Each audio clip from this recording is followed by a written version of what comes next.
ప్రార్థన చేసుకుందాం. మా దేవా, మా ప్రభువా, మరి తొలి వర్తమానం ద్వారా మీరు సంఘము యొక్క పునాదులు, సంఘం యొక్క పద్ధతులు, సంఘంలో ఉండాల్సినటువంటి జాగ్రత్తల గురించి మీరు మాతో మాట్లాడుతూ వచ్చారు. మీకు వందనాలు చెల్లిస్తున్నాం ప్రభా. మరి ఈ సమయంలో సంఘంలో ఉన్నటువంటి వ్యక్తులుగా మా వ్యక్తిగత జీవితాలు నాయన, మా వ్యక్తిగత పిలుపు, మా వ్యక్తిగత జీవితాల్లో నీ యొక్క ఉద్దేశాలు, మా వ్యక్తిగత జీవితాల్లో మేము ఎదుర్కొనేటువంటి పోరాటాలు నాయన, నీ గ్రంథంలో ఉన్నటువంటి వ్యక్తుల జీవితాల నుంచి నేర్చుకోవాలని ఆశపడుతున్నాం. మీరు మాకు సహాయం చేయండి. ఈ సమయంలో మేము ధ్యానం చేసేటువంటి వాక్యాన్ని మా అందరికీ ఆశీర్వాదకరంగా చేయమని ప్రార్థన చేస్తున్నాం తండ్రి. ఆమేన్. బైబిల్ని యథార్థంగా చదివేటువంటి వ్యక్తులు, బైబిల్లో ఉన్నటువంటి వ్యక్తుల జీవితాలు కనుక మనం మొదటి నుంచి జాగ్రత్తగా చదువుకుంటే, అర్థవంతంగా చదువుకుంటే, నేను అనుకుంటాను మనలో ఎవరు కూడా బైబిల్లో ఉన్నటువంటి ఏ వ్యక్తిని కూడా అనుసరించి జీవించడానికి ఇష్టపడకపోవచ్చు. ఏ సార్ అని అంటారేమో. ప్రతి వ్యక్తి జీవితంలో శోధనలు, పాపాలు, శ్రమలు అవి ఉండకపోవచ్చు. కానీ భయంకరమైనటువంటి కష్టాలు, భయంకరమైనటువంటి పోరాటాలు చాలా తరచుగా మనం చూస్తూ ఉంటాం. అవన్నీ చూసినప్పుడు మనకు వచ్చేటువంటి అనుమానం ఏంటంటే, ఈ వ్యక్తిని నేను అనుకరించి జీవిస్తే, ఈ వ్యక్తిలాగా నేను జీవించుకుంటూ వెళ్తే నా పరిస్థితి ఏమవుతుంది? ఈయనకిలాగే నేను కూడా కష్టాలు పాలవుతానా అనే ప్రశ్నలు మనకు ఉంటాయి. ఉదాహరణకి అబ్రహాం విపరీతమైనటువంటి ఒత్తిళ్ళు గుండా ఆయన వెళ్ళాడు. ఎంత ఒత్తిడి గుండా వెళ్ళాడంటే, ఆయన విశ్వాసంతో చాలా దూరం ప్రయాణం చేసినప్పుడు కూడా తన భార్యను చెల్లి అని చెప్పగలిగేటువంటి ఆ ఒత్తిడికి వెళ్ళాడు ఆయన. అలాంటి ఒత్తిడి గుండా వెళ్ళినట్లు మనం చూసాం. అబ్రహాము విశ్వాసులకు తండ్రి, కానీ చాలా సందర్భాల్లో అనిశ్చితతో, అన్సర్టనిటీతో ఆయన పోరాడినట్లు చూస్తాం. ఆ పోరాటంలో ఆయన నలిగి విశ్వాసమునకు తండ్రి అయ్యాడు ఆయన, విశ్వాసులకు. కానీ ఆయన జీవితం ఏదైతే ఉందో చాలా కష్టతరమైంది. ఇక మోషే, ఆయన చావుల మధ్యన పుట్టాడు. అసలు పుట్టికే చావు అవ్వాల్సిందే, కానీ దేవుడు అయితే కాపాడాడు. కొంతకాలం బతికేశాడు. 40 ఏళ్ళు తను ఎందుకు బతుకుతున్నాడో కూడా తెలియకుండా బతికాడు ఆయన. 40 ఏళ్ళు తాను చదివిన చదువు, సకల విద్యల్లో ప్రావీణ్యత అంతా చుట్టగట్టి బయటపడేసి గొర్రెలను చూసుకుంటూ, వాటిని చూస్తూ ఇదే నా బతుకిక, I don't have any other thing, అయిపోయింది అన్నట్లు బతికాడు. దేవుడి తర్వాత తనను గొప్పవాడు చేశాడు, నేను కాదనట్లేదు. కానీ మోషే జీవితం అంతా చూస్తే అలాంటి జీవితాన్ని ఎవరు కూడా జీవించడానికి ఇష్టపడరు. ఇక దావీదు, ఉదయకాలం నా బైబిల్ స్టడీలో కూడా అయ్యగారు చెప్తా ఉన్నారు, న్యూటన్ అయ్యగారు. ఎస్, దావీదు జీవితంలో చాలా గొప్ప విషయాలు ఉన్నాయి. కానీ దావీదు చిన్నప్పుడు సొంత తండ్రి అతను నా కొడుకు అని పిలవడానికి సంకోచించాడు. అన్నలు ఆయన్ని చెదరగొట్టుకున్నారు. రాజు అతన్ని చంపుదాము అని అనుకున్నారు. భార్య అతన్ని హేళన చేసింది. కొడుకు చంపాలని ప్రయత్నం చేశాడు. ఇక ఆయనకి శత్రువులు ఎక్కడ లేరు. గొప్ప విశ్వాసి, దేవుని హృదయానుసారుడు. నేను ఆయన క్యారెక్టర్ గురించి మాట్లాడతా, ఆయన లైఫ్ గురించి మాట్లాడతాను. ఇన్ని శోధనలు గుండా, ఇన్ని కష్టాల గుండా వెళ్ళినటువంటి దావీదు జీవితాన్ని అనుకరించడం నాకొద్దు బాబు, ఐ డోంట్ వాంట్, నాకు దావీదు లాంటి జీవితం నాకొద్దు అని నేను అంటాను. ఇక దానియేలు, బహుశా 15-16 ఏళ్ళప్పుడు ఆయన ఎత్తుకొని వెళ్ళిపోయారు. 15-16 ఏళ్ళప్పుడు ఆయన ఒక బానిసగా నుంచోపెట్టారు. అలాంటి వయసు నుంచి ఆయన పోరాడుతూనే ఉన్నాడు. తన విశ్వాసానికి పోరాటం వచ్చింది. ఎదిగిన తర్వాత, ఒక స్థాయికి వచ్చిన తర్వాత ఆయనకి ప్రొఫెషనల్ రైవలరీ ఎక్కువైపోయింది. తన తోటి వాళ్ళంతా కూడా తన్ని కించపరచాలని, తన్ని తప్పు పట్టాలని చచ్చిపోయేదాకా ఆయన మీద రకరకాల ప్రయోగాలు చేస్తూనే ఉన్నారు. దానియేలు లైఫ్ నాకొద్దు అని అనిపిస్తుంది. ఇక కొత్త నిబంధనలోకి వస్తే కనుక పౌలు, ఆయన ఏదో డిగ్రీలు సంపాదించినట్లు, లేకపోతే అవార్డులు సంపాదించినట్లు, ఎవరన్నా ఒక స్పోర్ట్స్ మ్యాన్ ఇంటికి వెళ్తే ఎదురుగా షీల్డ్లు ఉన్నట్లు తనకు తగిలిన దెబ్బలన్నీ కూడా ఆ విధంగా వివరించుకుంటూ వచ్చాడు ఆయన. నన్ను 39 సార్లు 5 సార్లు కొట్టారు, 39 దెబ్బలు. ఈ విధంగా ఆయన వివరించుకుంటూ వస్తూ ఉన్నట్లయితే పౌలులాగా నువ్వు జీవిస్తూ ఉంటే అమ్మో నాకొద్దు బాబు అని అనిపిస్తుంది. ఇక పేతురు ముందు అస్తవ్యస్తల గుండా వెళ్ళాడు, కింద మీద పడుతూ వెళ్ళాడు. సరే మొత్తానికి స్థిరపడ్డాడంటే ఆయన్ని జైల్లో పెట్టారు, హింసించారు, చివరికి తిరగేసి సిలువేశారు. అలాంటి జీవితమా నాకొద్దు అని అనిపిస్తుంది. అయితే జాగ్రత్తమనండి, నేను ఇప్పుడు ఒక స్టేట్మెంట్ వేస్తాను, మీకు కొంచెం కష్టతరంగా ఉంటుంది. ఏమనంటే బైబిల్లో కొన్ని క్యారెక్టర్స్ మాత్రమే ముందు పెట్టాను, నేను అన్నీ పెట్టలేదు. అన్నీ పెట్టాలనుకుంటే కూడా పెట్టచ్చు. ఏ క్యారెక్టర్ని తీసుకున్న బైబిల్లో ఆ క్యారెక్టర్లో ఒక విషాదం ఉంటుంది, ఆ క్యారెక్టర్లో ఒక సమస్య ఉంటుంది, ఆ క్యారెక్టర్లో ఒక విపత్తు ఉంటుంది, ఆ క్యారెక్టర్లో ఒక విధమైన నిరాశ నిస్పృహలకు గురైనటువంటి పరిస్థితులు ఉంటాయి. అలాంటి పరిస్థితుల్లోంచి దేవుడు లేవనెత్తుకొని వచ్చాడు. That's fine. దేవుడు వాళ్ళని గొప్పగా వాడుకున్నాడు. That's fine. కానీ నాకు వచ్చేటువంటి ప్రశ్న ఏంటంటే ఇలాంటి వాళ్ళ దేవుడు ఎలా అవుతాడు? ఇలాంటి వాళ్ళ దేవుడు ఎలా అవుతాడు? ఆ దేవుడు అసమర్థుడా? ఆ దేవుడు చేతగానివాడా? ఆ దేవుడు తన బిడ్డలకి సుఖాన్ని ఇవ్వలేని వాడా? ఆ దేవుడు తన బిడ్డలకి కాపుదల కలిగించలేనివాడా? ఆయన బిడ్డలు హతసాక్షులై చచ్చిపోతుంటే, ఆయన బిడ్డల్ని ఎరగబాత్తూ ఉంటే ఆయన చేతులు కట్టుకొని కూర్చొని చేతకాని వాడిలాగా ఉన్నాడా? Is God incompetent? దేవుడు అసమర్థుడా? ఈ ప్రశ్న మనకి రావటం అనేది సహజమే. ఇలాంటి ప్రశ్న రావటం మనకి సహజమే. కాబట్టి ఈరోజు నేను బైబిల్లోంచి ఒక క్యారెక్టర్ని చూపించాలనుకుంటున్నాను. ఆ వ్యక్తి జీవితం చివరికి చాలా అద్భుతంగా అయింది, నేను కాదనట్లేదు. తన జీవితం చివరికి చాలా అద్భుతమైంది. కానీ మొదట ఆయన ఎదిగినటువంటి పద్ధతి, ఆయన ఎదుర్కొన్నటువంటి సమస్యలు, తన జీవితంలో ఏర్పడినటువంటి విషపూరితమైనటువంటి పరిస్థితులు, ఇవన్నీ చూస్తూ ఉంటే దేవుడు ఏం చేస్తున్నాడు అని అనిపించింది నాకు. దేవుడు ఎందుకని మౌనంగా ఉన్నాడు? ఆ మౌనం వెనకాల దాగి ఉన్నటువంటి విషయాలు ఏమన్నా ఉన్నాయా? సార్ ఇది ఎందుకు చెప్పదలుచుకున్నారు అని అంటే, ఇక్కడ కూర్చున్నటువంటి మీలో చాలామంది నవ్వుతూ కనబడుతున్నారు, చాలామంది సంతోషంగా కనబడుతున్నారు, నేను కాదనట్లేదు. కానీ మీతో ఒక అరగంట సేపు 1-on-1 ఒంటరిగా మాట్లాడితే ఏడవకుండా మీరు వెళ్ళగలిగితే కనుక మీరు అసలు మనుషులే కాదు. You all will cry. మీరందరూ ఏడుస్తారు, మీరందరికీ భయాలు ఉంటాయి, మీ అందరికీ బాధలు ఉంటాయి, మీ అందరికీ ఎవరికి చెప్పుకోలేనటువంటి గతం ఉంటుంది, అందరికీ ఉంటుంది. అయితే బైబిల్లో ఉన్న దేవుడు మీ దేవుడు కాదా? మరి ఎందుకని అలాంటి కష్టాలు గుండా వెళ్ళాను నేను? ఎందుకని అలాంటి కష్టాల్లో ఉన్నాను? అలాంటి అనిశ్చితతో ఎందుకుంటున్నాను నేను? I don't know about my future. ఏమవుతారో నాకు తెలీదు, నా పిల్లలు ఏమవుతారో నాకు తెలీదు, నాకేమన్నా గుండెపోటు చచ్చిపోతే నా పిల్లల పరిస్థితి అంటే అనే ప్రశ్నలు మీలో చాలామందికి ఉండొచ్చు. You might have. దానికి జవాబు ఏమన్నా దొరుకుద్దేమో ఈరోజు మనం చూద్దాం. నేను 3 వర్తమానాలు ఇస్తాను. ఈ 3 వర్తమానాలు బైబిల్లో ఒకే వ్యక్తి గురించి మాట్లాడతాను, యోసేపు గురించి మాట్లాడతాను.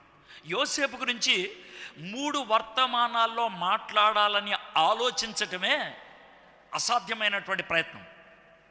కానీ నేను ప్రయత్నం చేస్తా. యోసేపు జీవితంలో 3 స్థాయిల్లో ఆయన జీవితంలో వచ్చినటువంటి పరిస్థితుల్ని మీకు చూపించాలి అనుకుంటున్నాను. ఈరోజు ఆయన ప్రవేశంలో మనం చూస్తాం, సాయంత్రం ఆయన పరీక్ష చూస్తాం, రేపు ఆయన ప్రభుత్వాన్ని చూస్తాం. ఈరోజు ఆయన ప్రవేశం చూస్తాం, సాయంత్రం ఆయన పరీక్ష చూస్తాం, రేపు ఆయన యొక్క ప్రభుత్వాన్ని చూస్తాం. ఈ 3 స్థాయిల్లో మీకు యోసేపును చూపించాలి అని అనుకుంటున్నాను. కానీ ఈరోజు చాలా ప్రాముఖ్యమైనటువంటి విషయం. ఎందుకనంటే ఈరోజు యోసేపును నేను పరిచయం చేస్తూ ఉన్నప్పుడు మీలో చాలామంది నా పరిస్థితి అదే అని అంటారు. ఈరోజు యోసేపును చూసేటువంటి ఆ భాగం యోసేపు జీవితంలో అతి ఎక్కువ అనిశ్చితత ఉన్నటువంటి, అన్సర్టనిటీ ఉన్నటువంటి భాగం. ఈ భాగాన్ని చదివి ఈ యోసేపు దేవుడు యెహోవా అని అంటే, ఈ యోసేపు దేవుడు బైబిల్లో ఉన్న దేవుడు అంటే, బహుశా ఈ ప్రపంచంలో ఎవరు కూడా బైబిల్లో ఉన్న దేవుడి దగ్గరకు రారేమో. ఆయన చేతకానివాడు, ఆయన చేతకానివాడు అని ఒక ముద్ర వేసి వెళ్ళిపోతారేమో. అది పర్లేదులేండి, దట్స్ ఓకే. కానీ దాంట్లో మీకు చూపించదలుచుకుంది ఏంటంటే, మిమ్మల్ని మీరు యోసేపులో చూడగలుగుతారు. You can see yourself in Joseph. యోసేపులో మిమ్మల్ని మీరు చూసుకోగలుగుతారు. అయితే యోసేపు ఎంత ప్రాముఖ్యమైన వాడు అని అనటానికి మీకు ఈ వచనాన్ని చూపిస్తాను. ముందు ఆదికాండం 15వ అధ్యాయం 13వ వచనం నుంచి నేను చదువుతున్నాను. ఆదికాండం 15వ అధ్యాయం 13వ వచనం నుంచి చూస్తాను. ఓకే. ఆయన, నీ సంతతి వారు తమది కాని పరదేశమందు నివసించి ఆ దేశపు వారికి దాసులుగా నుందురు. ఇది మాట్లాడుతుంది దేవుడు, మాట్లాడింది అబ్రహాముతో. మాట్లాడింది అబ్రహాముతో. అబ్రహాముతో అంటున్నాడు, నీ సంతతి వారు తమది కాని పరదేశమందు నివసించి ఆ దేశపు వారికి దాసులుగా నుందురు. వారు 400 ఏళ్ళు వీరిని శ్రమ పెట్టుదురు. వీరు ఎవరికి దాసులవుదురో ఆ జనమునకు నేనే తీర్పు తీర్చుదును. తర్వాత వారు మిక్కిలి ఆస్తితో బయలుదేరి వచ్చెదరు.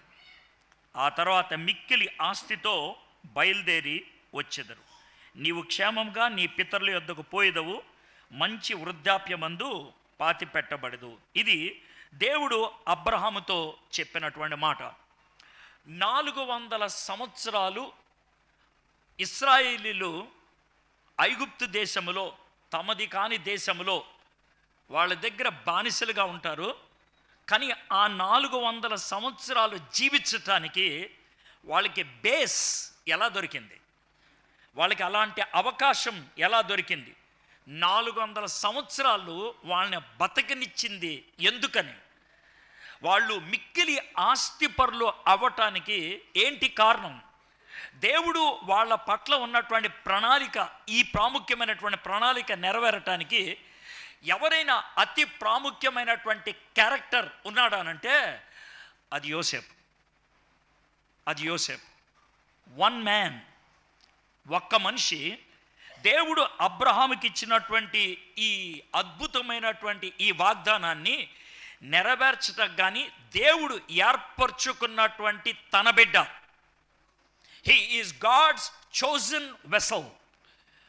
ఆ ప్రాముఖ్యమైనటువంటి పాత్ర ఏ విధంగా దేవుడు రూపకల్పన చేశాడు, దేవుడు ఏ విధంగా యోసేపుని 400 సంవత్సరాలు ఇశ్రాయేలీలు ఒక దేశములో 20 లక్షల మంది ఉండటానికి ఏ విధంగా కారకుడయ్యాడు. సో దాన్ని మనం చూడబోతున్నాం. దీంట్లో మనం చాలా పాఠాలు నేర్చుకుంటాం. నెంబర్ 1, యోసేపు ఎదుర్కొన్నటువంటి శ్రమలు, బహుశా మీ శ్రమలు లాంటి ఏమో. నెంబర్ 2, యోసేపు ఎదుర్కొన్నటువంటి ప్రశ్నలు మీరు ఎదుర్కొంటున్నటువంటిదేమో. యోసేపు శత్రుత్వంలోకి వెళ్ళిపోయాడు అందరికీ. యోసేపుని అందరూ అసహ్యించుకున్నారు. యోసేపు అందరూ హేట్ చేశారు, ఆయన్ని చీకొట్టారు, ఆయన్ని కాదని అన్నారు. అయితే అలాంటి పరిస్థితుల్లో మీరు ఉన్నారేమో.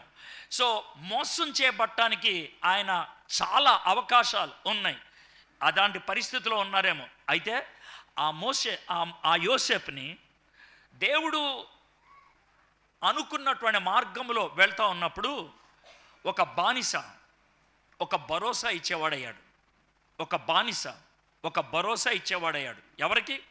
తన దేశానికి, తన కుటుంబానికి భరోసా ఇచ్చేవాడయ్యాడు. బాధ్యత కలిగినటువంటి వ్యక్తిగా మారగలిగాడు. ఈ మార్పు మనము ఈ 3 వర్తమానాల్లో మనం చూడగలుగుతాం. ఆదికాండంలో 50 అధ్యాయాల్లో అతి ఎక్కువ స్థానం, అతి ఎక్కువ స్కోప్, అతి ఎక్కువ వాక్య వివరణ ఇచ్చింది అబ్రహాంకి. 14 అధ్యాయాల్లో అబ్రహాం గారు కనబడతారు. 14 అధ్యాయాల్లో అబ్రహాం గారు కనబడతారు. అయితే నెంబర్ 2 స్థానం ఎవరిదంటే యోసేపుది. యోసేపు గారు 12 అధ్యాయాల్లో కనబడతారు. 12 అధ్యాయాల్లో కనబడతారు. యోసేపుని మన పితరుడు అని థియోలాజియన్స్ అనరు, మన పితరులు అని ముగ్గురినే సంబోధిస్తూ ఉంటారు, అబ్రహాము, ఇస్సాకు, యాకోబు. ఎందుకంటే యాకోబు నుంచి 12 తరాల వాళ్ళు వచ్చారు, 12 గోత్రాల వాళ్ళు. యోసేపు అందుట్లో ఒకడు కాబట్టి ఆయన్ని పితరుడు అని అనరు. ఇశ్రాయేల్తో ఆగిపోతారు, లేకపోతే యాకోబుతో ఆగిపోతారు. ఈరోజు మనం 37వ అధ్యాయంలో కొన్ని వచనాలు మాత్రం చూద్దాం. 36 వచనాలు ఉన్నాయి. ఏది 37వ అధ్యాయానికి? 37వ అధ్యాయానికి ఉన్నటువంటి ఈ 36 వచనాలు చాలా టైం పట్టింది. అంటే ఈ 36 వచనాలలో సుమారు 20 సంవత్సరాల్లో జరిగిన విషయాలు రాశారు. 20 సంవత్సరాల్లో జరిగిన విషయాలు, 20 ఇయర్స్, 20 సంవత్సరాల్లో ఏం జరిగిందో 36 వచనాల్లో మనకి ఇవ్వటం జరిగింది. కాబట్టి ఈ 20 సంవత్సరాల్లో జరిగినటువంటి ప్రతిరోజు విషయాన్ని రాయలా. ఆ 20 సంవత్సరాల్లో 1, 2, 3, 4, 5 ఒక 5 సన్నివేశాలు మనకిచ్చారు. ఇది ఒక నెరేషన్, ఇది ఒక జీవన చరిత్ర, ఒక వ్యక్తి యొక్క జీవితం మన ముందు పెట్టారు, ఒక స్టోరీ మన ముందు పెట్టారు. స్టోరీ నుంచి మనం నేర్చుకుంటున్నాం. స్టోరీ నుంచి దేవుడు ఈ స్టోరీ మనకిచ్చాడు, యోసేపు యొక్క స్టోరీ. ఈ స్టోరీలో మనము నేర్చుకోబోతున్నాం. ఏమండి, ఈ స్టోరీలో మనం దేవుడి గురించి ఏమన్నా నేర్చుకుంటామా అని అంటే, మీరు ఇంటికి వెళ్ళిన తర్వాత జాగ్రత్తగా ఈ 36 వచనాలు చూడండి. ఎక్కడా కూడా దేవుడు అనే పదం కనబడదు. You don't find the word God. దేవుడు లేడు అన్నట్లుంటుంది ఈ అధ్యాయంలో. కానీ దేవుడు సార్వభౌముడిగా ఏ విధంగా దాగి తన యొక్క ప్రణాళిక నెరవేర్చుకుంటూ వస్తున్నాడో దీంట్లో మనకి కనబడుతూ ఉంటుంది. దాన్నే నేను చాలా ప్రస్ఫుటంగా చూపించాలి అని అనుకుంటున్నాను. మొదటి వచనం నుంచి చదువుతాను. 37వ అధ్యాయం మొదటి వచనం. యాకోబు తన తండ్రి పరదేశవాసిగా ఉండిన కనాను దేశములో నివసించెను. ఒక కాంట్రాస్ట్ యాకోబు విషయంలో దేవుడు చూపిస్తున్నాడు. ఏంటి ఆ కాంట్రాస్ట్ అంటే, వాళ్ళ నాన్నగారు, వాళ్ళ తాతగారు, వాళ్ళ నాన్నగారైన ఇస్సాకు, వాళ్ళ తాతగారైనటువంటి అబ్రహాం గారు ఏ దేశములో వాళ్ళు సొజోనర్స్ అంటే వాళ్ళు వేరే దేశపు పాస్పోర్ట్ పెట్టుకొని జీవిస్తున్నారు. అంటే వాళ్ళకి అక్కామా ఉంది, మీకు బాగా అర్థమయ్యే భాషలో చెప్తున్నాను. ఆ అక్కామా పెట్టుకొని బతుకుతూ ఉన్నారు. అది వాళ్ళ యొక్క బతుకు, వాళ్ళ యొక్క లైఫ్, అది వాళ్ళ యొక్క జీవనం.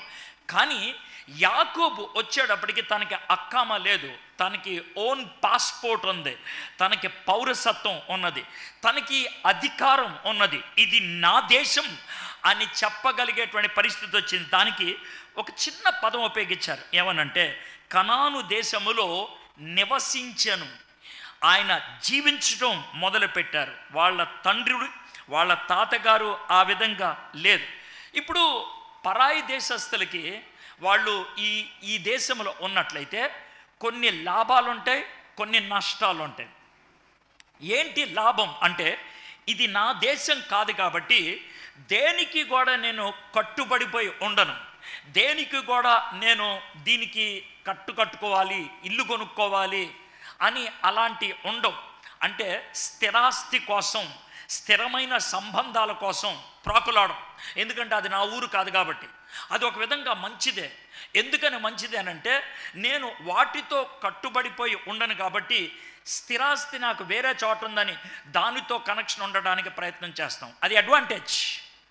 కాబట్టి డిసడ్వాంటేజ్ ఉన్నది. ఏంటి ఆ డిసడ్వాంటేజ్ అని అంటే, దీంతో ఉన్న దాంతో నేను ఈ లోక మర్యాదలకి నేను చిక్కుకుపోయాను అనుకోండి, లేకపోతే దీనికి ఇరుక్కుపోయాను అనుకోండి, చాలా విధంగా నాకున్నటువంటి వ్యక్తిత్వాన్ని కోల్పోవచ్చు. ఉదాహరణకి, మీలో ఎవరన్నా కువైట్కి వెళ్ళి, కువైట్లో ఒక 5 ఏళ్ళు ఉండొచ్చు, 6 ఏళ్ళు ఉండొచ్చు, 7 ఏళ్ళు ఉండొచ్చు, మళ్ళీ వెనక్కి వచ్చేస్తారు. మీరు ఇల్లు ఇక్కడ కట్టుకుంటారు, కువైట్లో కట్టుకోరు. మీరు స్థిరాస్తులన్నీ ఇక్కడ డెవలప్ చేసుకుంటారు, అక్కడ కట్టుకోరు. అక్కడ మహా అయితే కారు కొనుక్కుంటారు, టీవీ కొనుక్కుంటారు, తర్వాత అమ్మగలిగేటువంటి వస్తువులు కొనుక్కుంటూ ఉంటారు. అది మీరు చేయగలిగేటువంటి పని. కానీ అంతకు మించి ఎక్కువ ఆలోచించరు. కానీ ఎప్పుడైతే కువైట్లో మీకు సిటిజన్షిప్ ఇచ్చారు అని అంటే మీ ఆలోచనలు వేరుగా ఉంటాయి. ఇక అంతర్వేది పాలెం గురించి ఆలోచించరు, అడ్డాల పాలెం గురించి ఆలోచించరు. అది ఒక పరాయి దేశం అయిపోతుంది. సొంత ఇల్లు కట్టుకుంటారు, వీలైతే వాళ్ళ భాష నేర్చుకుంటారు. నేను కువైటీ వాణ్ణి అని అనిపించుకోవడానికి బహుశా నీ వస్త్రధారణ మారుస్తావేమో, నేను కువైటీ దాన్ని అని అనుకోవడానికి వాళ్ళ భాష నేర్చుకొని వాళ్ళకిలాగా మాట్లాడుకోవడం ప్రయత్నం చేస్తాం. అక్కడి దాకా బాగానే ఉంది, కానీ వాళ్ళ చెడు అలవాట్లు కూడా నువ్వు అవలంబిస్తావేమో తెలీదు. There is a disadvantage. యాకోబు నివసిస్తున్నాడంటే వాళ్ళ యొక్క ప్రభావం ఈయన మీద పడేటువంటి అవకాశం ఉన్నది. But whatever it is, దేవుడు యాకోబుని అక్కడికి తీసుకెళ్ళాడు. It is God's drawn place. దేవుడు అక్కడికి తీసుకెళ్ళాడు. దేవుడు నిర్ధారించి తీసుకెళ్ళిన ప్లేస్ అది. దేవుడు నిర్ణయించి తీసుకెళ్ళిన ప్లేస్.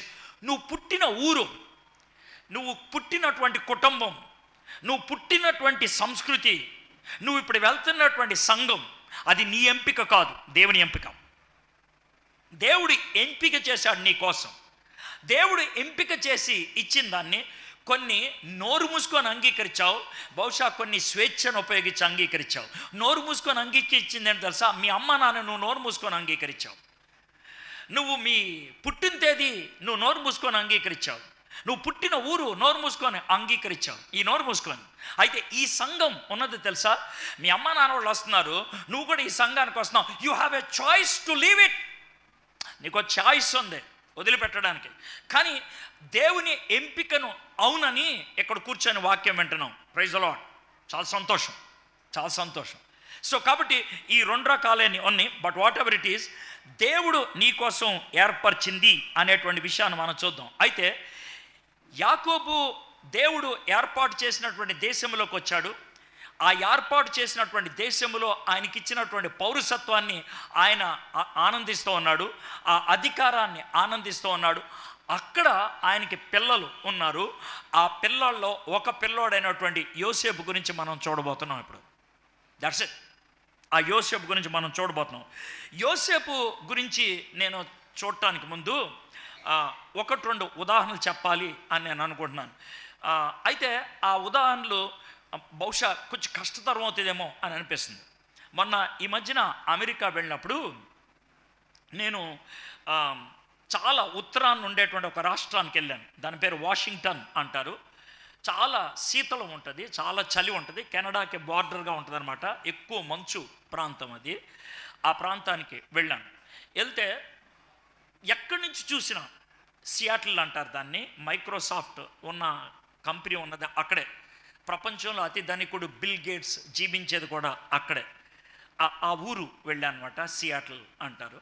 అయితే ఆ ఊర్లో ఎక్కడికి వెళ్ళినా కూడా, ఆ ఊరు నుంచి ఎక్కడి నుంచి చూసినా కూడా ఒక కొండ కనబడుతుంది. ఒక కొండ, దాని పేరు సెయింట్ హెలెన్. సెయింట్ హెలెన్ ఆ కొండ పేరు. సెయింట్, దానికి సెయింట్ అని పెట్టారు. మరి మౌంట్ సెయింట్ హెలెన్ అంటారు కొండ. చాలా అందంగా ఉంది. ఆ కొండను చూసి చాలా అందంగా ఉంది, దాని దగ్గరికి వెళ్ళొచ్చా అని అడిగారు. నన్ను తిప్పేటువంటి ఆయన, కారులో తిప్పేటువంటి ఆయన, వెళ్ళొచ్చు అన్నా, కానీ ఆ కొండ గురించి మీకు ఒక మాట చెప్పాలన్నాడు.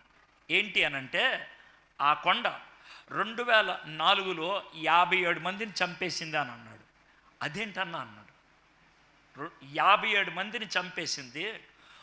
ఆ కొండకి 298 కిలోమీటర్ల దాకా ఏది కూడా బతకనివ్వకుండా చేసింది అని అన్నాడు.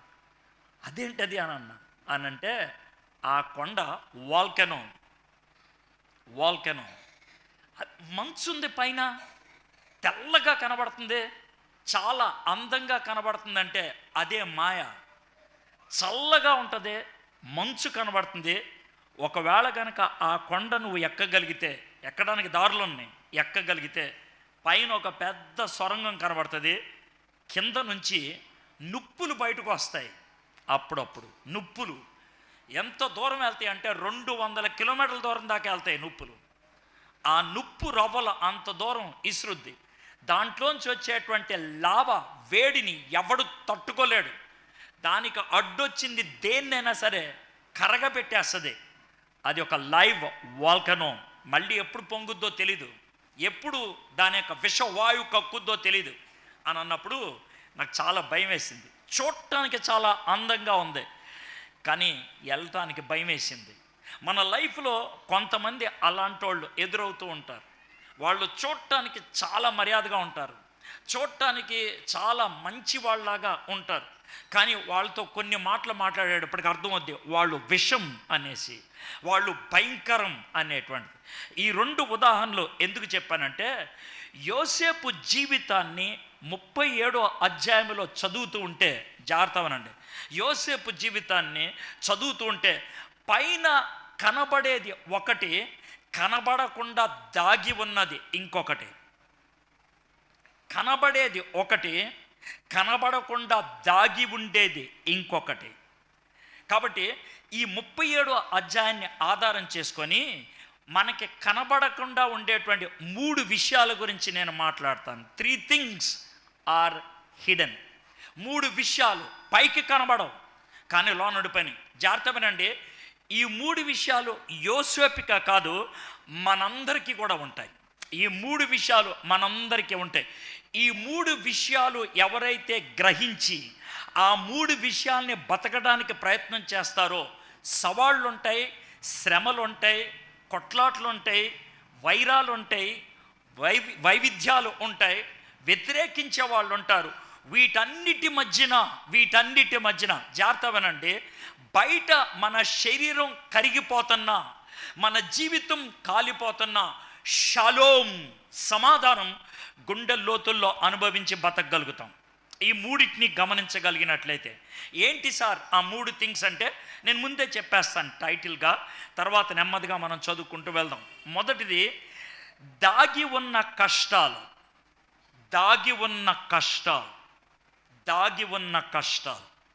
రెండోది దాగి ఉన్న కాపుదల. మొదటిది కష్టాలు, రెండోది కాపుదల, మూడోది దాగి ఉన్న కృపా ప్రణాళిక. 3 దాగి ఉన్న విషయాలు ఈ 37వ అధ్యాయంలో మనం యోసేపు జీవితాన్ని చూస్తున్నప్పుడు మనకు అర్థమవుతుంది. ఇదొక స్టోరీ కాబట్టి, ఇదొక జరిగిన సన్నివేశం కాబట్టి, స్టోరీ చదువుకుంటూ వెళ్తున్నప్పుడు చాలా ఈజీగా ఈ 3 విషయాలు మనకి బయటకు వచ్చేస్తూ ఉంటాయి. ఈ 3 విషయాల గురించి మీరు వింటా ఉన్నప్పుడు, యోసేపు గురించి మీ గురించి మీరు ఆలోచించుకోండి. మీరు వేరే పనికిమాలిన విషయాలు ఆలోచించకుండా మీ గురించి మీరు ఆలోచించుకోండి. మీలో చాలామంది నా లైఫ్ యోసేపు లాంటిది ఈ విషయంలో, నా లైఫ్ యోసేపు లాంటిది ఈ విషయంలో అని ఏదో విషయంలో మిమ్మల్ని మీరు యోసేపులో చూసుకోగలుగుతారు. అప్పుడు మీకు అర్థమైపోతుంది, అవును ఈ సమస్యలు బయట ఎవరికీ తెలియదు, దాగి ఉన్న సమస్యలు. ఈ సమస్యలు బయటికి చెప్పుకునే కావు, ఈ సమస్యలు బయటికి చూపించుకునే కావు. They are hidden problems I'm having. నాకున్నటువంటి దాగి ఉన్నటువంటి సమస్యలు. అక్కడ మనం మొదలు పెడుతున్నాం. 2వ వచనం నేను చదువుతున్నాను. ఈ 2వ వచనం నుంచి మనం చదువుకుంటూ వెళ్తే కనుక హిడెన్ ప్రాబ్లమ్స్, దాగి ఉన్న కష్టాలు ఏంటో మనకి బయటపడుతూ ఉంటుంది. యాకోబు వంశావళి ఇది. యోసేపు 17 ఏండ్ల వాడై తన సోదరులతో కూడా మందను మేపుచుండెను. అతడు చిన్నవాడై తన తండ్రి భార్యలైన బెల్హా కుమారులు యొద్దను జిల్పా కుమారుల యొద్దను ఉండెను. అప్పుడు యోసేపు వారి చెడుతనమును గూర్చిన సమాచారము వారి తండ్రి యొద్దకు తెచ్చుచుండు వాడు అనేటువంటి మాట. ఇది యాకోబు పదన్ ఆరాం నుంచి వచ్చినటువంటి బహుశా 11-13 ఏళ్ల తర్వాత జరిగినటువంటి విషయం. ఇది విషయం అర్థమైందా? అయితే ఇప్పుడు యోసేపు తర్వాత వాళ్ళ నలుగురు తమ్ముళ్ళు ఎవరంటే దాను, నెఫ్తాలి, గాదు, అషే. ఈ నలుగురు తమ్ముళ్ళతో కలిసి యోసేపు ఉండేవాడు. ఈ నలుగురు కూడా బహుశా 21 సంవత్సరాలు లోపున్న పిల్లలు, 21 సంవత్సరాలు లోపున్న పిల్లలు. మరి మిగిలిన వాళ్ళు పెద్దవాళ్ళు, వాళ్ళు వెళ్ళిపోయారు. ఎక్కడికి? గొర్రెలు కాసుకోవడానికి, మందను కాయటానికి వాళ్ళు పనుల మీద వెళ్ళినటువంటి వాళ్ళు. వీళ్ళు చిన్నోళ్ళు, వీళ్ళు ఒక చోట దగ్గరుండేవాళ్ళు. పాపం వాళ్ళు మిగిలిన వాళ్ళు బహుశా దూరం వెళ్ళేవాళ్ళం. అయితే ఇప్పుడు యోసేపు చేస్తున్నటువంటి పని ఏంటో చూద్దాం. యోసేపు వారి చెడుతనమును గూర్చిన సమాచారము వారి తండ్రి వద్దకు వచ్చుచుండు వాడు అనే పదాన్ని ఉపయోగిస్తున్నప్పుడు మనకేం అర్థమవుతుందంటే ఇది ఒక్కసారి చేసింది కాదు, ప్రతిరోజు చేసేటువంటి పనిలాగా ఉంది, తరచుగా చేసేటువంటి పనిలాగా ఉన్నది. దీంతో మనకి యోసేపు గురించి ఒక అండర్స్టాండింగ్ వస్తుంది. ఏంటనంటే యోసేపు జీవితం మిగిలిన వారి యొక్క జీవితం లాంటిది కాదు. తన సహోదరులాగా ఈయన జీవించేటువంటి వాడు కాదు, తన అన్నల్లాగా తిని జీవించేటువంటి వాడు కాదు. నాకు ఇంకెవరు గుర్తొస్తున్నారంటే సమూయేలు గుర్తొస్తున్నాడు. సమూయేలు హోఫ్నీ ఫినెహాసులతో ఉన్నాడు. హోఫ్నీ ఫినెహాసులు ఎక్కడ బతుకుతున్నాడో సమూయేలు కూడా అక్కడే బతుకుతున్నాడు.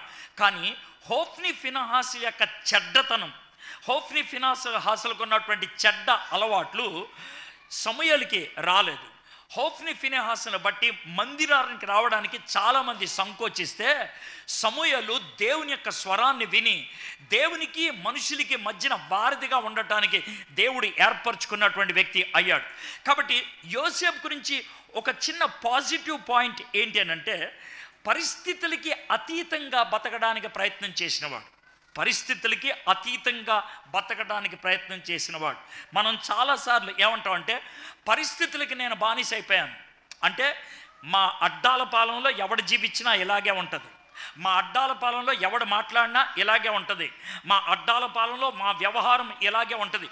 ఇది మనకుండేటువంటి ధోరణి. నేను అది తప్పు అని నేను అంటలేదు, కానీ నేను ఏమంటాను తెలుసా, నువ్వు మనిషివి కాబట్టి అలాగే ఉండాల్సిన అవసరం లేదు, నువ్వు అలాగే ఉండాల్సిన అవసరం లేదు. మంచిదైతే అనుకరించు, మంచిది కాకపోతే దానికి భిన్నంగా, దానికి అతీతంగా జీవించడానికి అవకాశం ఉంది. యోసేపు ఆ విధంగా జీవించేటువంటి వాడు. అయితే ఇది ఆయన పాజిటివ్ అయితే మనం దాన్ని నెగిటివ్గా తీసుకోవాలా ఏమో నాకు తెలియదు. పండితులు దీని విషయంలో సందిగ్ధములో ఉన్నారు. ఏంటనంటే యోసేపు అంట ఒక పని చేసేవాడు. ఏంటనంటే చెడుతనమును గూర్చి సమాచారం, మన పచ్చి భాషలో చెప్పాలంటే పిత్రీలు చెప్పేవాడు. పిత్రీలు మన ఇంట్లో కూడా కొంతమంది ఉంటారు. మమ్మీ ఇదిగో ఇది గీకుతుంది, మమ్మీ ఇది చదవట్లేదు, మమ్మీ ఇది మాంసం మొక్క పక్కన పెట్టేసింది, మమ్మీ ఇది చిక్కుడుకాయ పక్కన పెట్టింది, మమ్మీ ట్యాబ్లెట్ వేసుకోలేదు చెట్టులో ఇసిరేసింది. ఇవన్నీ చెప్పేవాళ్ళు ఉంటారు మన ఇంట్లో, పిత్రీలు చెప్పేవాళ్ళు. అయితే గుర్తుపెట్టుకోండి, పిత్రీలు చెప్పేవాళ్ళు అబద్ధాలు చెప్పరు, ఎప్పుడు అబద్ధాలు చెప్పరు, వాళ్ళు నిజమే చెప్తారు. వాళ్ళు నిజం చెప్తారు, ఉద్దేశం మాత్రం వేరు. ఏంటనంటే ఆ నిజం వాళ్ళని కష్టపెట్టాలనేది వాళ్ళ యొక్క ఉద్దేశం, ఆ నిజం వాళ్ళని సమస్యలోకి తయ్యాలనేది వాళ్ళ యొక్క ఉద్దేశం. యోసేపు నిజమే చెప్పుండి ఉంటాడు, ఆయన అబద్ధం చెప్పుండడు. యోసేపు వాళ్ళ నలుగురు తమ్ముళ్ళు, వాళ్ళ నలుగురు అన్నయ్యలు ఏ విధంగా చెడ్డ పనులు చేస్తున్నారో అదే చెప్పుండి ఉంటాడు. But we don't know the reason, ఎందుకు చెప్పున్నాడో తెలియదు మనకి. డాడీ అడిగితే చెప్పాడా లేకపోతే ఈయనే కావాలని చెప్పాడా నాకు తెలీదు, but he was doing it. ఇప్పుడు 3వ వచనంలోకి వద్దాం. మరియు యోసేపు ఇశ్రాయేలీయుల వృద్ధాప్యమందు పుట్టిన కుమారుడు గనక తన కుమారులు అందరికంటే ఎక్కువగా అతన్ని ప్రేమించి అతని కొరకు విచిత్రమైన నిలువుటంగిని కుట్టించను. అతని సహోదరులు తమ తండ్రి అతనిని అందరికంటే ఎక్కువగా ప్రేమించుట చూచినప్పుడు వారు అతని మీద పగపెట్టి మనము 9వ వచనం దాకా చదువుతాం. ఈ పగపెట్టి అనే మాట 4 సార్లు కనబడుతుంది. పగపెట్టి అతని క్షేమ సమాచారమైనను అడగలేకపోయిరి. మొదటిది యోసేపు నుంచి మనం నేర్చుకుంది ఏంటనంటే తాను యథార్థవంతుడే కానీ చెడ్డ సమాచారాన్ని తీసుకొచ్చేవాడు. తను యథార్థవంతుడే, చెడ్డ సమాచారాన్ని తీసుకొచ్చేవాడు. రెండోది, యాకోబు, మనం బాల్యం దగ్గర నుంచి వచ్చేద్దాం, అప్పుడు యోసేపు దగ్గరకు వస్తే చాలా క్లియర్గా అర్థమవుద్ది. యాకోబు బాల్యమందు ఒకటి మిస్ అయ్యాడు. ఏం మిస్ అయ్యాడు? బహుశా తండ్రి ప్రేమను మిస్ అయి ఉంటాడు. ఎందుకనంటే ఇస్సాకు తన కాన్సన్ట్రేషన్ అంతా కూడా ఏసావు మీద ఉంది. ఏసావు నా ప్రథమ పుత్రుడు, ఏసావుని నేను ఏ విధంగా అయినా కూడా ప్రథమ స్థానానికి తీసుకెళ్ళాలి, నా యొక్క తదనంతరం ఏసావు ఉండాలని ఇస్సాకు చాలా ప్రయత్నం చేశాడు. దేవుడు చాలా పద్ధతుల్లో చెప్పాడు. తో కానీ, ఇస్సాకు భార్యతో కానీ, రెబెక్కతో కానీ దేవుడు చాలా స్పష్టంగా చెప్పింది ఏంటంటే, యాకోబు నాకు ప్రాముఖ్యం, ఏసావు కాదు చెప్పాడు. కానీ ఎందుకో తండ్రి ఏసావుని ఎక్కువ ప్రేమించాడు. కాబట్టి యాకోబుకి తండ్రి ప్రేమ లోటైంది. He was missing father's love. అర్థమైందా? సరే, ఎప్పుడైతే తండ్రి ప్రేమ మిస్ అయిందో, గుర్తుపెట్టుకోండి, తల్లిదండ్రులు ప్రేమ పిల్లల పట్ల చూపించకపోతే ఏం జరుగుద్ది అంటానికి ఇది ఒక చిన్న నిదర్శనం. బైబిల్లో ఈ విషయాలు ఈ విధంగా రాయటం బట్టి ఇది మెయిన్ ఇంటెన్షన్ కాదు, ఇది ప్రాముఖ్యమైన ఉద్దేశం కాదు. ఓ చిన్న పాయింట్గా దీన్ని నేర్చుకోవటం అంతే. చిన్న పాయింట్గా ఏంటంటే, ఎప్పుడైతే యాకోబుకి తండ్రి దగ్గర నుంచి దొరకాల్సిన ప్రేమ దొరకలేదో, ఆ ప్రేమ కోసం బయట తాపత్రయపడ్డాడు. బయట తాపత్రయపడితే రేచల్ కనబడింది, అందంగా కనబడింది రేచల్. ఆ రేచల్ తన్ని ప్రేమిస్తే ఆ ప్రేమలో తాను కోల్పోయిన తండ్రి ప్రేమను తాను పొందొచ్చు అని అనుకున్నాడు. ఎంత పిచ్చిగా ప్రేమించాడంటే ఆమె కోసం 14 ఏళ్ళు కష్టపడటానికి ఇష్టపడ్డాడు. నీ కొడుకు కానీ కూతురు కానీ పరాయి ప్రేమ వలలో పడిపోవటం మీరు గమనించారా? అది వల కాదు, చిక్కు అన్నట్లు అనిపించిందా? ఎంతమంది మాట్లాడుతున్నా బయటికి రాలేనటువంటి పరిస్థితి లాగా మీకు అనిపిస్తుందా? బహుశా ఇది కారణమేమో. నువ్వు అందించాల్సిన ప్రేమ అందించలేదు కాబట్టి, నువ్వు ఇవ్వాల్సినటువంటి గుర్తింపు ఇవ్వలేదు కాబట్టి, ఆ ప్రేమ కోసం, ఆ గుర్తింపు కోసం బయటికి వెళ్ళారేమో. This is not main point, but you can just learn from it. సరే, రేచల్కి పిల్లలు పుట్టలేదు. చాలా కాలం తర్వాత, ఇంకా చాలామంది కొడుకులు పుట్టిన తర్వాత, టు బీ వెరీ ఫ్రాంక్, 10 మంది కొడుకులు పుట్టిన తర్వాత అప్పుడు రేచల్కి బాబు పుట్టాడు. అతనే యోసేపు. ఇంతకాలం వేచి ఉన్నాడేమో. ప్రతిసారి ఆయన గర్భవతి అయింది భార్య అనంగానే రేచల్ అనుకుంటూ ఉన్నాడేమో. కానీ రేచల్ కాదు మొదటి భార్య, లేకపోతే మొదటి ఉంపుడు గత్తు, లేకపోతే రెండో ఉంపుడు గత్తు. ఈ విధంగా కాంక్యుబైన్స్, వైఫ్స్ వీళ్ళు అవుతున్నారు. కానీ రేచల్ గర్భవతి అవ్వట్లేదు. ఫైనల్గా గర్భవతి అయింది, బాబు పుట్టాడు. ఆ బాబుని ప్రేమించడం మొదలుపెట్టాడు. ఆ బాబుని ప్రేమించడంలో బహుశా 2 కారణాలు ఉన్నాయేమో. నెంబర్ 1, నా తండ్రి నన్ను ప్రేమించలేదు, నా కొడుకు అలా ఫీల్ అవ్వకూడదని బాగా ప్రేమించాడేమో. I don't know. So whatever it is. రెండోది, ఈయన నేను బాగా ప్రేమించిన నా ప్రియమైనటువంటి రేచల్కి పుట్టినవాడు, అందుకు ప్రేమించాడేమో. వాట్ ఎవర్ ఇట్ ఈస్, ఆ విధంగా ప్రేమించడం మొదలుపెట్టాడు జోసెఫ్ని. అయితే రైచల్ మళ్ళీ గర్భవతి అయింది, బాబుని కంటూ చచ్చిపోయింది, బెంజామిన్ని కంటూ చచ్చిపోయింది. That's it. ఇక యోసేపులో తన చచ్చిపోయినటువంటి భార్యను చూసుకుంటూ ఉండిపోయాడేమో. బహుశా బెంజమిన్ని కొంచెం తిట్టుకున్నాడేమో, బెంజమిన్ని కొంచెం అసహించుకున్నాడేమో. రే, నువ్వు పుట్టకుండా ఉంటే నా భార్య బతుకుండేదిరా, నిన్ను కంటానికి నా భార్య చచ్చిపోయింది అని అనుకున్నాడేమో. I don't know, I'm just imagining, that's all. నేను ఊహిస్తున్నా, నా ఊహ తప్పవచ్చు. మేబీ అలాంటి ఫీలింగ్లో యాకోబు ఉన్నాడేమో. అందుకనే యాకోబుకి యోసేపు తర్వాత బెంజామిన్ పుట్టినప్పటికి కూడా యోసేపు ఇవ్వాల్సిన స్థానం ప్రత్యేకంగానే ఇచ్చుకుంటూ వచ్చాడు ఆయన. దాంతో మనకు అర్థమవుతుంది, maybe there was a kind of hatred towards others. అయితే ఇక్కడ మనకి జరిగింది ఏంటంటే, అతని ప్రేమించి అతని కొరకు విచిత్రమైన నిలువుటంగిని కుట్టించను. వీళ్ళెవరు? వృత్తిరీత్యా ఎవరు వీళ్ళు? గొర్రెల కాపర్లు విచిత్రమైన అంగి వేసుకోరు వాళ్ళు. విచిత్రమైన అంగీని వేసుకునేది రూలర్స్, వాళ్ళు పరిపాలించేటువంటి వాళ్ళు. యోసేపుకి ఆ అంగీ కుట్టించాలని యాకోబుకి ఎందుకు అనిపించింది? నాకు తెలియదు.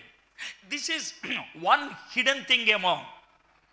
తనకి తెలియకుండానే ఒక విచిత్రపు అంగి, ఒక అధికారి వేసుకునేటువంటి అంగి తన 17 ఏళ్ల కుర్రోడికి అది ఇచ్చి దీన్ని వేసుకోరా అంటున్నప్పుడు, I don't know what he was imagining. నా బంగారం, నువ్వు రాజు అవ్వాలరా అని అనుకున్నాడేమో. I don't know, but I'm just giving you the picture. అయితే ఆ విధంగా ఇప్పుడు చూడండి, పిత్రీలు చెప్పడం బట్టి కొంతమందికి ఆయన శత్రువు అయ్యాడు. విచిత్రమైనటువంటి అంగీ వేసుకోవటం బట్టి మరికొంతమందికి శత్రువు అయ్యాడు. మీకు అర్థమవుతుందా? పిత్రులు చెప్పడం బట్టి శత్రువు అయ్యాడు. విచిత్రమైనటువంటి అంగీ వేసుకోవటం బట్టి శత్రువైంది. దీంట్లో మనం యోసేపు నిలబెట్టి, ఏం యోసేపు ఎందుకు ఇలా చేసావంటే, నేనేం తప్పు చేశాను సార్, నేనేం తప్పు చేశాను చెప్పండి. అంగీ కుట్టించమని నేను ఏమన్నా మా నాన్నతో కొట్లాడానా? ఆయన కుట్టించాడు, దాన్ని నేనేం చేయను. మీకు విషయం తెలుసా? నీకు దేవుడిచ్చింది నువ్వు దేవునికి మహిమకరంగా వాడినప్పుడు సాతానుడు ఉపయోగించేటువంటి అస్త్రం ఏంటో తెలుసా? నీకు దేవుడిచ్చింది దేవుడి మహిమ కోసం వాడుతున్నప్పుడు సాతానుడు ఉపయోగించేటువంటి అస్త్రం ఏంటో తెలుసా? అసూయ, ఎన్వి. ఒక వ్యక్తి స్పష్టంగా చక్కగా పాట పాడితే మిగిలినోళ్ళు గుణుక్కుంటారు. పాట వచ్చిన వాళ్ళు ఒకళ్ళు చక్కగా వాక్యం చెప్తే ఇంకొంతమంది ఒక రైవల్రీ అని అనుకుంటారు దాన్ని. అలాంటి దౌర్భాగ్యమైనటువంటి ప్రపంచంలో మనం ఉన్నాం. చర్చిలోనే ఇలాంటి దౌర్భాగ్యం ఉంటే బయట ప్రపంచంలో ఇంకెంత ఉంటుంది? కాబట్టి జాగ్రత్తగా వినండి. నేను యోసేపు లైఫ్ని మీ ముందు పెడుతున్నప్పుడు మీకు ఏదైనా బాగొచ్చా? ఏదైనా మీరు బాగా చేయగలుగుతారా? దేంట్లో అయినా మీకు ప్రసిద్ధి ఉన్నదా? మీకు ప్రసిద్ధి ఉన్నది వేరే వాళ్ళకి అసూయ కలిగించడానికి కారణమైందా? యోసేపు లైఫ్ చూడండి. ప్రజలు యోసేపుని అసహ్యించుకోవడానికి, అతని మీద వ్యతిరేకత చూపించడానికి, అతన్ని హేట్ చేయడానికి, అతని మీద పగని ఉపయోగించారు. పగ పెట్టడానికి కారణం ఏంటి తెలుసా? సింపుల్గా ఆయన నిజం చెప్పినందుక, లేకపోతే వాళ్ళ నాన్న ఆయన్ని ప్రేమించినందుక? ఓకే, ఇంకొంచెం ముందుకి వెళ్దాం. 4వ వచనం. అతని సహోదరులు తమ తండ్రి అతనిని తమ అందరికంటే ఎక్కువగా ప్రేమించుట చూచినప్పుడు వారు అతని మీద పగపెట్టి అతనిని క్షేమ సమాచారం అడగలేకపోయిరి. యోసేపు ఒక కలకని తన సహోదరులతో అది తెలియచెప్పగా వారు అతని మీద ఇక్కడ మరి అనేది పుట్టారు, పగపెట్టిరి. అతడు వారిని చూచి, నేను కనిన ఈ కలను మీరు దయచేసి వినుడి. అదేమనగా, మనము చేనిలో పనలు కట్టుచుంటిమి, నా పన లేచి నిలుచుండగా మీ పనలు నా పనను చుట్టుకొని నా పనకు సాష్టాంగపడినని చెప్పాను. అందుకు అతని సహోదరులు, నీవు నిశ్చయముగా మమ్ము ఏలుదువా? మా మీద నీవు అధికారివి అగుదువా అని అతనితో చెప్పి అతని కలను బట్టి అతని మాటలను బట్టి అతని మీద మరింత పగపెట్టి. మీకు అర్థమవుతుంది అదే? ఇప్పుడు యోసేపు మీద పగ పెట్టడానికి, యోసేపు మీద ఆ విధమైనటువంటి వ్యతిరేకత ఉండటానికి యోసేపు ఏమైనా కారణమా? యోసేపు ఇప్పుడు దాకా తన లైఫ్లో ఏదైనా చెడు చేయటం బట్టి తనకు కష్టం వచ్చిందా? యోసేపు ఏదైనా కీడుని ఆపాదించడం బట్టి తనకు కష్టం వచ్చిందా? మంచి చేయటం బట్టేగా, దేవుడిచ్చిన కళను చెప్పినందుకేగా, దేవుడిచ్చినటువంటి దర్శనాన్ని ప్రజలకు వర్ణించినందుకేగా, అందుకేగా కించపరిచి మాట్లాడారు, అందుకేగా అసహించుకున్నారు, అందుకే పగబెట్టారు. మీ లైఫ్లో తప్పుడు పని చేసినప్పుడు ఎవడైనా తిడితే నోరు మూసుకొని వెళ్తారు మీరు, ఎవరు చెప్పరు. ఏ తప్పు లేనప్పుడు ఎవడైనా తిడితే, ఏ తప్పు లేనప్పుడు మీ మీద ఎవడైనా ఏలెత్తి చూపిస్తా, ఏ తప్పు లేనప్పుడు మిమ్మల్ని కించపరిచి మాట్లాడితే ఎంత కుంగిపోతారు తెలుసా? అయితే జాగ్రత్త వినండి. Here I want to tell you, Bible చెప్పింది ఏంటో తెలుసా? మీకు కష్టం అనిపిస్తుంది, మీరు డిసైడ్ చేసుకోండి, బైబిల్ ఫాలో అవ్వదలుచుకున్నారు వదిలేదలుచుకున్నారు. బైబిల్ చెప్పింది ఏంటి తెలుసా? నువ్వు చెడు చేస్తే తన్నులు తింటాం విషయం కాదురా, మంచి చేస్తే తన్నులు తింటావని చెప్పడానికి వచ్చింది ఈ బైబిల్. ఇది మీకు చాలా స్పష్టంగా చెప్పడానికి వచ్చింది. దీన్ని నేను ఏమన్నా అంటే ద హిడెన్ ప్రాబ్లమ్స్, దాగి ఉన్న కష్టాలు, విశ్వాసులకు, దేవుని బిడ్డలకు, దేవుని చిత్తాన్ని చేసే వాళ్ళకి దాగి ఉన్న కష్టాలు. యోసేపుకి ఎందుకు కష్టాలు వచ్చాయి? దేవుడు ఆశించిన విధంగా ఆయన ప్రవర్తిస్తున్నందుకు. దేవుడు ఈ విధమైనటువంటి ఇబ్బందులు ఎందుకు వచ్చాయి? దేవుడు ఆశించిన విధంగా ఆయన వ్యవహరించినందుకు. You might be living a right life. You might be living a biblical life. Bible వాక్యానుసారమైనటువంటి జీవితాన్ని జీవిస్తున్నామో, దేర్ ఫోర్ అందుకు నీకు కష్టాలు వచ్చాయేమో, అందుకు నీకు శ్రమలు వచ్చాయేమో. ఇప్పుడు దాకా చూసిన వాక్యం ఎంత ప్లెయిన్గా ఉన్నదో చూడండి, వెరీ ప్లెయిన్. అయితే జోసెఫ్కు ఉన్నటువంటి ఒక ప్రత్యేకత ఏంటో చెప్తాను. He is the first in the బైబిల్లో మొట్టమొదటి వ్యక్తి ఏంటనంటే, కళలు కలిగి ఉండటంలో మొదటి వ్యక్తి కాదు, దర్శనాలు కలిగి ఉండటంలో మొదటి వ్యక్తి కాదు. ఆదికాండం 36 అధ్యాయాల్లో, మొదటి 36 అధ్యాయాల్లో దేవుడు కళల ద్వారా మనుషులతో మాట్లాడాడు, దర్శనాల ద్వారా మనుషులతో మాట్లాడాడు. కానీ ఈ 36 అధ్యాయాల్లో దేవుడే లేదా దేవుడే లేదా దేవుని దూతే కళలోకి రావటం జరిగింది, దర్శనంలోకి రావటం జరిగింది. మొట్టమొదటిసారిగా బైబిల్లో మొట్టమొదటిసారిగా దేవుడి యొక్క ముఖ చిత్రము లేకుండా, దేవుని యొక్క మాట లేకుండా, దేవుని యొక్క స్వరము లేకుండా ఏయో పనులు కనబడ్డాయి. పని ఒకటి నుంచోని ఉంది, మిగిలిన పనులన్నీ పడిపోయినాయి, అంతే. ఇమేజ్, దేవుడు ఒక ఇమేజ్ ఉపయోగించి ఒక వ్యక్తితో మాట్లాడటం జరిగింది మొట్టమొదటిసారిగా యోసేపే. ఆ యోసేపు గుర్తించాడు ఇది దేవుడి దగ్గర నుంచి వచ్చిన కళను. ఆయన గుర్తించి ఆయన చెప్పడం మొదలు పెట్టేశాడు. అయ్యా, ఇలాంటి కళ నాకు వచ్చింది అని అతనికి చెప్పాడు. అయితే చెప్పితే ప్రజలు గుర్తించలేదు, ప్రజలు ప్రశ్నలు వేయటం మొదలుపెట్టారు. నువ్వు మా మీద వెళ్దాం అనుకుంటున్నావా? నువ్వు మా మీద ప్రభుత్వం చేయదలుచుకుంటున్నావా? పైగా వచ్చిన కళ ఏంటో మీకు అర్థమైందా?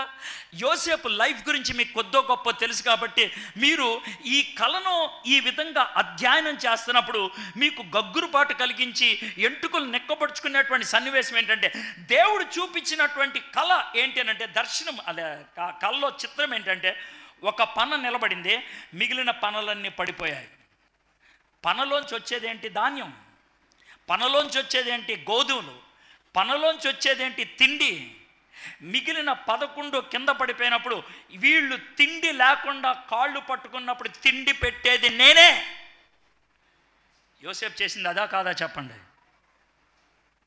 యోసేపు చేసింది అదే. కరువు విస్తృతంగా వ్యాప్తి చెందుతున్నప్పుడు తిండి కోసం పర్టికులర్గా వాళ్ళు వచ్చింది, బొచ్చి తీసుకొని వచ్చింది. అంతే తెలుసా? మా దగ్గర బంగారం ఉంది, మా దగ్గర గుగ్గిలం ఉంది, మా దగ్గర సాంబ్రాణి ఉంది, మా దగ్గర రకరకాలైన వస్తువులు ఉన్నాయి, ఇవన్నీ ఇస్తాం, మాకు కొంచెం తిండిస్తారా తినటానికి, మాకు తిండిస్తారా తినటానికని అడుక్కోవడానికి వచ్చాడు. ఆ పనొక్కటే నుంచోనుంది, ఆ పనొక్కటే నించోనుంది. కానీ అది దగ్గర 17 ఏళ్ల తర్వాత, 18 ఏళ్ల తర్వాత నిజమైన విషయం, 18 ఏళ్ల తర్వాత నిజమైన విషయం. ఆ కళ వచ్చినప్పటి నుంచి నియర్లీ 18 to 20 years పట్టింది అది నెరవేరటానికి. ఆ కళ నెరవేరేటంత వరకు కూడా నీకు చిత్రహింసలేగా, ఆ కళ నెరవేరేటంత వరకు కూడా ప్రజలు నిన్ను హేళన చేసేవాళ్ళేగా. 23వ సంవత్సరం జనవరి 1వ తారీఖు నేను ఒక మాట అన్నా, నన్ను 4 నెలలు ఏపారు, 4 నెలలు ఏపారు.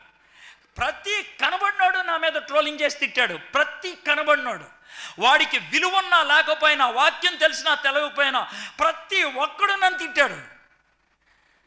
కానీ 5 నెలల నుంచి మారిపోయింది పరిస్థితి.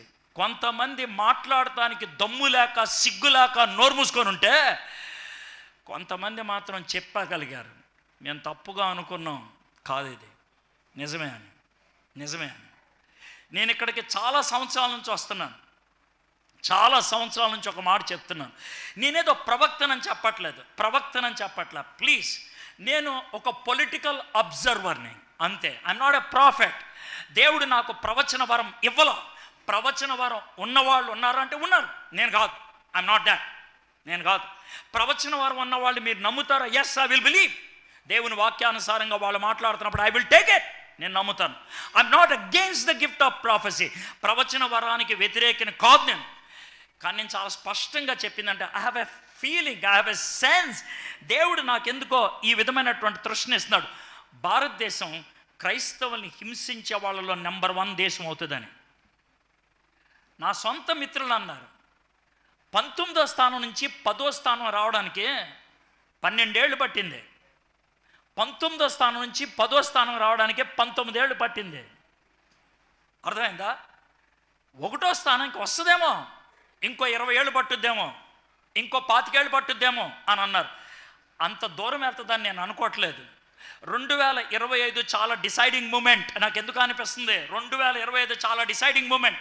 మీకు తెలుసో లేదో, జనవరి 1st వీక్లో వచ్చినటువంటి చాలా విశ్లేషణలు దేని గురించో తెలుసా? ప్రపంచంలో ఉన్నట్లుండి అందరూ గమనించింది ఏంటంటే, క్రైస్తవుల్ని అతి ఎక్కువ హింసించే దేశం నెంబర్ 1 భారతదేశం.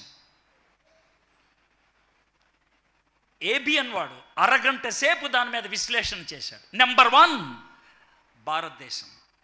భారతదేశంలో ప్రతి గంట, రోజుకి 24 గంటలు ఉంటాయి, వారానికి 7 రోజులు ఉంటాయి, నెలకు 30-31 రోజులు ఉంటాయి, సంవత్సరానికి 365 రోజులు ఉంటాయి. ప్రతి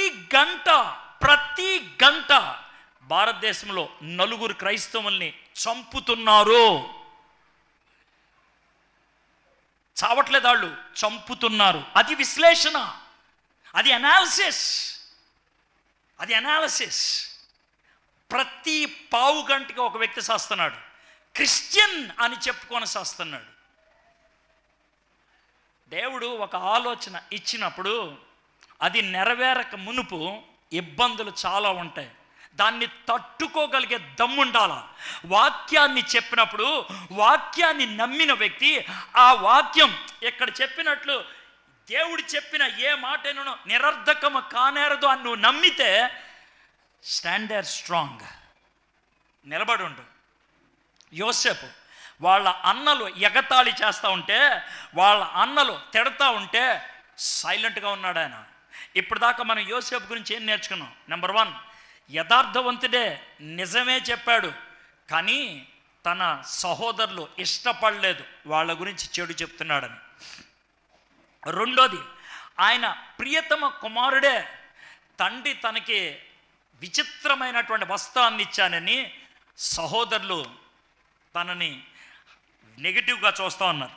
మూడోది, దేవుడు తనకిచ్చిన కళ, ఆ కళను వివరిస్తే, కళను ఏంటో చెప్తే వాళ్ళ అన్నలు అతన్ని హేట్ చేశారు, అతన్ని వ్యతిరేకిస్తారు. ఇక 4వది చూద్దాం, 9వ వచనం. అతడు ఇంకొక కల కని తన సహోదరులకు తెలియజేసి, ఇదిగో నేను మరి ఒక కల కంటిని, అందులో సూర్యచంద్రులను 11 నక్షత్రములను నాకు సాష్టాంగ పడినని చెప్పాను. అతడు తన తండ్రితోనూ తన సహోదరులతోనూ అది తెలియజెప్పినప్పుడు అతని తండ్రి అతనితో, నీవు కనిన ఈ కల ఏమిటి? నేను నీ తల్లియు నీ సహోదరులను నిశ్చయముగా వచ్చి నీకు సాష్టాంగ పడుదమా అని అతనిని గద్దించను. అతని సహోదరులు అతని యందు అసూయ పడిరి. అయితే అతని తండ్రి ఆ మాటను జ్ఞాపకము చేసుకొనను. ఇక్కడ మనకి కొన్ని అనుమానాలు ఉండొచ్చు. ఈ అనుమానాల్ని పండితులు వేరువేరుగా వివరించడానికి ప్రయత్నం చేశారు. అనుమానం నెంబర్ 1 ఏంటంటే, అప్పటికి రేచల్ చచ్చిపోయింది, ఈ కల వచ్చే టైంకి చచ్చిపోయింది ఆవిడ. మరి నీ తల్లి సాష్టాంగ పడాలా అని అన్నప్పుడు ఆయన ఉద్దేశం ఏంటి అనేది అంటది ఉంది. అయితే ఈయన ఏమన్నాడంటే, కలకి భావానికి ఆ విధంగా చెప్పుకుంటే వెళ్ళిపోయారు అనేది ఒక జవాబు. ఇంకో జవాబు ఏంటనంటే, ఈ రేచల్ వచ్చేటప్పుడు తనతో పాటు ఒక అమ్మాయిని తీసుకొచ్చింది, బిల్హా. ఆమె ఇప్పుడు ఈయనకి తల్లిగా మారింది, అందుకనే ఆ తల్లి అనే పదం ఉపయోగించారు అని మరి కొంతమంది వాదిస్తూ ఉంటారు. ఏది ఏమైనప్పుడు కూడా దాన్ని పెద్దగా ఆలోచించద్దు, కానీ ఈ విషయాన్ని ఆలోచించండి. ఏం ఆలోచిస్తున్నాడంటే, మేమందరం కూడా నీ కాళ్ళు పట్టుకోవాలా, మేమందరం కూడా మీ కాళ్ళు పట్టుకోవాలా. ఏం మాటలవే? ఎలాగా అడుగుతున్నావు? అన్నలకి కోపం వచ్చింది దానికోసమే, తండ్రికి కోపం వచ్చింది కూడా దానికోసమే. ఈ 4 మనకి చాలా స్పష్టంగా కనబడుతుంది. ఏంటంటే, జోసెఫ్ని ప్రతి ఒక్కళ్ళు కూడా హేట్ చేసిన వాళ్ళే. Everybody hated him. యేసు ప్రభు వారు కొత్త నిబంధనలోకి వచ్చేప్పుడు దీని నుంచి నేను నేర్చుకునేటువంటి పాఠం, మీలో ఎవరైనా నన్ను వెంబడించుకోరినట్లయితే మిమ్మల్ని మీరు కాదు అనుకొని, మిమ్మల్ని మీరు ఉపేక్షించుకొని మీ సిలువను ఎత్తుకొని నన్ను వెంబడించండి అని అన్నాడు. ఇది బోధ. యేసు ప్రభు వారు చేసింది బోధ. యోసేపు జీవితంలో ఉన్నది కథనం.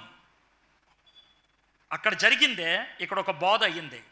ఒకవేళ బోధ నీకు అర్థం కావట్లేదా, లైఫ్ చూసి అర్థం చేసుకో. బోధ నీకు అర్థం కావట్లేదా, లైఫ్ చూసి అర్థం చేసుకో. మీలో చాలామంది యేసు ప్రభుని అనుకరించడానికి, లేకపోతే యేసు ప్రభుకి లోబడటానికి, యేసు ప్రభు యొక్క శిష్యులుగా మారటానికి నెంబర్ 1 సమస్య ఏంటి తెలుసా? మీ చుట్టూ ఉన్నవాళ్ళే. మీ చుట్టూ ఉన్నవాళ్ళే. మీ చుట్టూ ఉన్నవాళ్ళే మీకు ఇబ్బంది కలిగిస్తారు. నేను ఒకసారి ఒక మీటింగ్లో ఆల్టర్ కాల్ ఇచ్చాను. ఆల్టర్ కాల్ ఇస్తే ఇలాగే ఎదురుగా ఒక పాప కూర్చుంది. ఆ పాప చాలా ఇంటెన్స్గా వాక్యం వింటా ఉన్నది. ఆల్టర్ కాల్ ఇచ్చాను. అమ్మాయి ఏడుస్తుంది కూడా వాక్యం చెప్తున్నప్పుడు. ఎందుకు ఏడుస్తుందో కూడా నాకు తెలియదు. సో నేను ఆల్టర్ కాల్ ఇచ్చినప్పుడు న్యాచురల్గా నాకున్నటువంటి కోరిక, తర్వాత అబ్జర్వ్ చేసింది, గమనించిన దాన్ని బట్టి నాకున్నటువంటి ఫీలింగ్ ఏంటంటే ఈ అమ్మాయి లేచి నుంచి ఉండదని. లేవలా ఆమె చేతులు ఇలా నడుపుకుంటా ఉంది, కూర్చొని ఉంది, అటు ఇటు కదిలిపోతూ ఉంది. నేను ఆల్టర్ కాల్ ఇచ్చాను, టైం అయిపోతుంది, ప్రార్థన చేశాను, ముందుకు రమ్మన్నాను. వచ్చేసారు చాలామంది ముందుకి. ప్రార్థన చేశాను, వెళ్ళిపోయాను. ఆ పాప అక్కడే కూర్చొని ఏడుస్తూ ఉంది. నాకెందుకో వెళ్ళిపోతున్నప్పుడు జస్ట్ అనిపించింది, ఆ పాప భుజం మీద ఇలా చేయి తట్టాను. గట్టిగా ఏడుస్తుంది. ఏం పాప, ఎందుకు ఏడుస్తున్నావు? నా నంబర్ తీసుకో, కాల్ చేయి అని అన్నా. కాల్ చేసింది ఆ రోజు రాత్రి. నేను ఆ రోజు రాత్రి ట్రైన్లో ప్రయాణం చేస్తున్నాను. ఏంటి పాప, ఎందుకు ఏడుస్తున్నావు అంటానంటే, అంకుల్ నాకు లెగవాలని ఉంది, కానీ నా చుట్టూ ఉన్న వాళ్ళు చూసి లేకపోతే అవట్లేదు. ఏమ్మా, ఏంటి ప్రాబ్లం? చెప్పలేను అంకుల్. ఎందుకని లెగలేవు? నా బతుకు అలాంటిది అంకుల్. నేను లెగిస్తే చాలా విచిత్రంగా చూస్తారు. ఇంకా చాలా విచిత్రంగా చూస్తారు. నేను అది తట్టుకోలేను, ఆ చూపుని తట్టుకోలేను నేను. I can't even look at their eyes. తన్ని దేవుడి దగ్గరికి రానివ్వకుండా చేసింది చుట్టూ ఉన్నవాళ్ళే. మై ఫ్రెండ్స్, ఇక్కడ 2 మాటలు చెప్పదలుచుకుంటున్నాను. 2 మాటలు. ఈ రెండిట్లో ఏదో పాత్ర నువ్వు పోషిస్తూ ఉండొచ్చు. నెంబర్ 1, నీ ఇరుగు పొరుగు వారిని బట్టి నువ్వు దేవుడి దగ్గర రావట్లేదా? You can learn a lesson. నిన్ను బట్టి ఇంకెవరైనా యేసు ప్రభు దగ్గర రాకుండా ఆగిపోతున్నారా? నిన్ను బట్టి ఇంకెవరైనా యేసు ప్రభు దగ్గర రావడానికి ఆగిపోతున్నారా? Very seriously you have to think, very seriously. Yes my friends, యేసు ప్రభు దగ్గరకు రావటం అనేది ఈ లోకంలో శ్రమలను కొని తెచ్చుకోవటం, కోరుకోవటం, ఇష్టపడటం. అలాంటప్పుడు ఆ బాటలో వెళ్తున్నటువంటి వాళ్ళు, ఆ విధమైనటువంటి జీవిత విధానం గ్రహించినటువంటి వాళ్ళు తోటి విశ్వాసుకి సహాయం చేయబద్దులం. అదే సంఘం చేయాల్సినటువంటి పని. సంఘం అంటే ఏంటి అని అంటారేమో. సంఘం అంటే ఏంటంటే, క్యాన్సర్ పేషెంట్ మరొక క్యాన్సర్ పేషెంట్కి క్యాన్సర్ని ఏ విధంగా తట్టుకుంటూ ఉన్నది నేర్పించడమే సంఘం. ఒక క్యాన్సర్ పేషెంట్ ఇంకో క్యాన్సర్ పేషెంట్కి తనకు వస్తున్నటువంటి బాధల్ని ఎలా తట్టుకుంటున్నారో చెప్పి వాళ్ళని ప్రోత్సహించడమే. ఏంటి సార్ అలాంటి ఉదాహరణ ఇచ్చారంటే, ఎస్, అలాంటి ఉదాహరణ ఇస్తాను నేను, మీకు అలాగే అర్థమవుతుంది. దేవుని యొక్క బిడ్డగా జీవిస్తున్నప్పుడు వచ్చేటువంటి శోధనలు, శ్రమలు, కష్టాలు ఎలా ఉంటాయో పుస్తకాలు చదివితే తెలీదు. ప్రసంగాలు వింటే అర్థం కాదు, అనుభవిస్తే తెలుస్తుంది. ఆ అనుభవం గుండా వెళ్ళిన వ్యక్తి ఇంకో వ్యక్తి పడుతున్నటువంటి బాధలు చూసినప్పుడు, నీకు ఎలా జరుగుతుందా, నీకు ఎలా అనిపిస్తుందా, నిన్ను ఈ విధంగా అన్నారా, నీకు ఎలాంటి పోరాటం కలిగిందా, నీకు ఎలాంటి ఆలోచన, అవును నాకు కూడా అలాగే అయ్యింది, అవునా, ఎస్, నో ప్రాబ్లం, దా వచ్చాయి, నువ్వు కరెక్ట్ రూట్లోనే ఉన్నావు, దా వచ్చాయి, కరెక్ట్ రూటే నీది. దేవుడు మనకి బోధించాడు, పరిశుద్ధాత్మని మన హృదయంలో పెట్టాడు, కానీ చుట్టూ విశ్వాసులను కూడా పెట్టాడు. మనం ఎంత శక్తివంతులం అంటే, ఈ మాట ఉపయోగిస్తున్నాను నన్ను తప్ప అర్థం చేసుకోవద్దు, ఎంత శక్తివంతులం అంటే లోనున్నటువంటి పరిశుద్ధాత్ముడు ఎంత ధైర్యం ఇచ్చినా పక్కనున్నటువంటి అన్నటువంటి ఒక్క మాటతో ఆ ధైర్యాన్ని కోల్పోయేటువంటి దుర్మార్గులు ఉన్నారు. అందుకనే సంఘం అంత ప్రాముఖ్యమైనటువంటి పాత్రను పోషించింది. ఒకప్పుడు సంఘం చాలా త్వరితగతిలో వ్యాప్తి చెందిందే, ఒకప్పుడు సంఘం చాలా త్వరితగతిలో విశ్రమించిందే. మరి ఇప్పుడు ఆ విధంగా ఎందుకు అవ్వట్లేదు? అప్పట్లో ఈ మైకులు లేవే, గొట్టాలు ఉండే, అప్పుడు ఇంత హడావిడి లేదే, వాళ్ళు పందిరి కింద కూర్చునేవాళ్ళు, అప్పుడు వెహికల్స్ లేవే, నడుచుకుంటూ వచ్చేవాళ్ళు, అప్పుడు పలావులు బిర్యానీలు పెట్టలేదే, సాంబార్ అన్నం పెట్టారు. కానీ అప్పుడు సంఘం బాగా విస్తృతంగా వ్యాప్తి చెందింది. ఇప్పుడు ఇన్ని వసతులు ఉంటే కూడా ఎన్ని సంవత్సరాలైనా మీ దిక్కుమాల మొహాలే నాకు కనబడేది.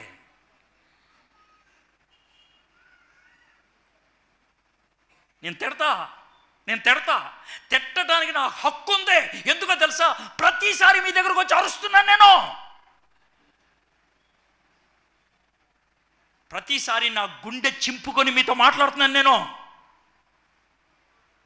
ఫలం కోరడం తప్ప,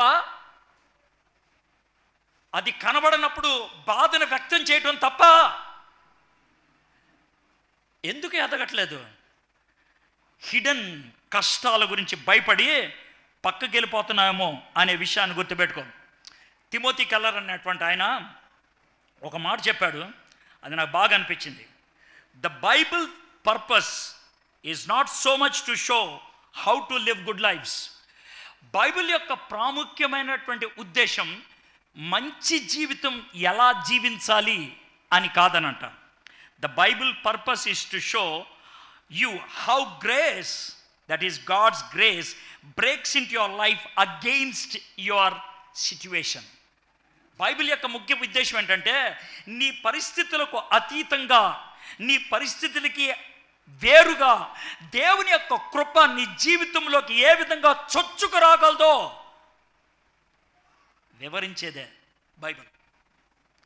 మంచిగా ఏ విధంగా చెప్పాలో అనేది మతం. నీ జీవితం మంచిగా లేదా, దేవుని కృపను ఆశ్రయించు. నా జీవితంలో కృప వస్తుందే, నా లెవెల్, నా స్థాయికి వస్తుందా?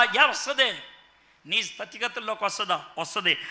ఆ విధంగా వివరించగలిగేది బైబిల్. మొదటి దానికే చాలా ఎక్కువ టైం అయిపోయింది, తర్వాత రెండు చాలా క్విక్గా చెప్పేస్తాను. మొదటిది ద హిడెన్ ప్రాబ్లమ్స్, దాగి ఉన్నటువంటి కష్టాలు.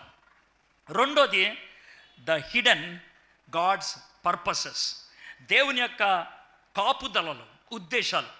దేవుడు కష్టాల మధ్యన మనతో పనిచేసేటువంటి విధానం చాలా ప్రస్ఫుటంగా ఉంటుంది. కష్టాలు లేనప్పుడు దేవుణ్ణి అనుభవించే కంటే కష్టాల మధ్యన దేవుణ్ణి అనుభవించడం చాలా గొప్పగా అనిపిస్తూ ఉంటుంది. ఏ విధంగా అని అంటే కనుక, యోసేపుని వాళ్ళ అన్నోళ్ళు దాంట్లో పడేశారు, బట్టలు ఒలిచి, చాలా స్పష్టంగా ఉపయోగించిన పదం ఏంటంటే ఒలిచి, బట్టలన్నీ ఒలిచేశారా అని అంటారే. ఆయనకున్నటువంటి ఆ వస్త్రాన్ని ఒలిచి, బహుశా ఆయన్ని ఆ గుంటలో పడేసినప్పుడు ఒంటి మీద బట్టలు లేవేమో, నాకు తెలియదు, ఏమో ఆడ పడేశారు. తమ్ముడు తీసుకొచ్చినటువంటి టిఫిన్ క్యారియర్ ఓపెన్ చేసి తింటా ఉంటే బహుశా వాళ్ళు అరుచుకుంటున్నారు, రే నాకు కొంచెం పచ్చడిరా, రే కొంచెం అప్పుడేవరా, రే వడియాలు బాగున్నాయి ఒకటి పెట్టి ఇక్కడ, రే అమ్మ ఉప్పు చేప చేసిందిరా చాలా బాగుంది అని అంటా ఉంటే, ఆ టిఫిన్ తీసుకొచ్చినటువంటి తమ్ముడు గుంటలో పడి ఏడుస్తుంటే, అన్నయ్య ఈ అధ్యాయంలో 21 సార్లు సహోదరుడు అనే మాట కనబడుతుంది. 21 టైమ్స్. ఎక్కడైతే సహవాసం ఉండాలో అది లేదు, ఎవరైతే నిన్ను ఆదుకోవాలో వాళ్ళు లేరు, ఎవరైతే నిన్ను హత్తుకోవాలో వాళ్ళు లేరు. సొంత అన్నలు గుంటలో పడేసి నువ్వు తీసుకొచ్చినటువంటి ఆహారాన్ని తింటా ఉంటే ఎంత భయంకరంగా ఉంటుందో ఆలోచించండి, ఎంత భయంకరంగా ఉంటుందో ఆలోచించండి. అయితే దేవుడు ఎందుకు దాన్ని అనుమతించాడు? దేవుడు ఎందుకు అనుమతించాడు? దీంట్లోంచే నేను రెండో పాయింట్ తీసుకురాదలుచుకున్నాను. ఏంటి తెలుసా? ఎస్, నీకు అర్థం కాని పరిస్థితులు నెలకొన్నాయి, నీకు అర్థం కాని స్థితిగతులు ఉన్నాయి, కానీ దేవుడు మౌనంగా లేడు. God is not silent. దేవుడు పదాలు కనబడకపోవచ్చు, స్వరం వినబడకపోవచ్చు, దేవుడికి సంబంధించినటువంటి దాఖలాలు ఏమీ నీకు తెలియకపోవచ్చు, బట్ గాడ్ ఈజ్ వర్కింగ్. దేవుడు పని చేస్తున్నాడు. దేవుడికంటూ ఒక ప్రణాళిక ఉన్నది. గాడ్ హ్యాస్ ఎ పర్పస్, ఒక ప్లాన్ ఉన్నది. నీకు సమస్యలు ఉన్నాయి, నీకు కష్టాలు ఉన్నాయి.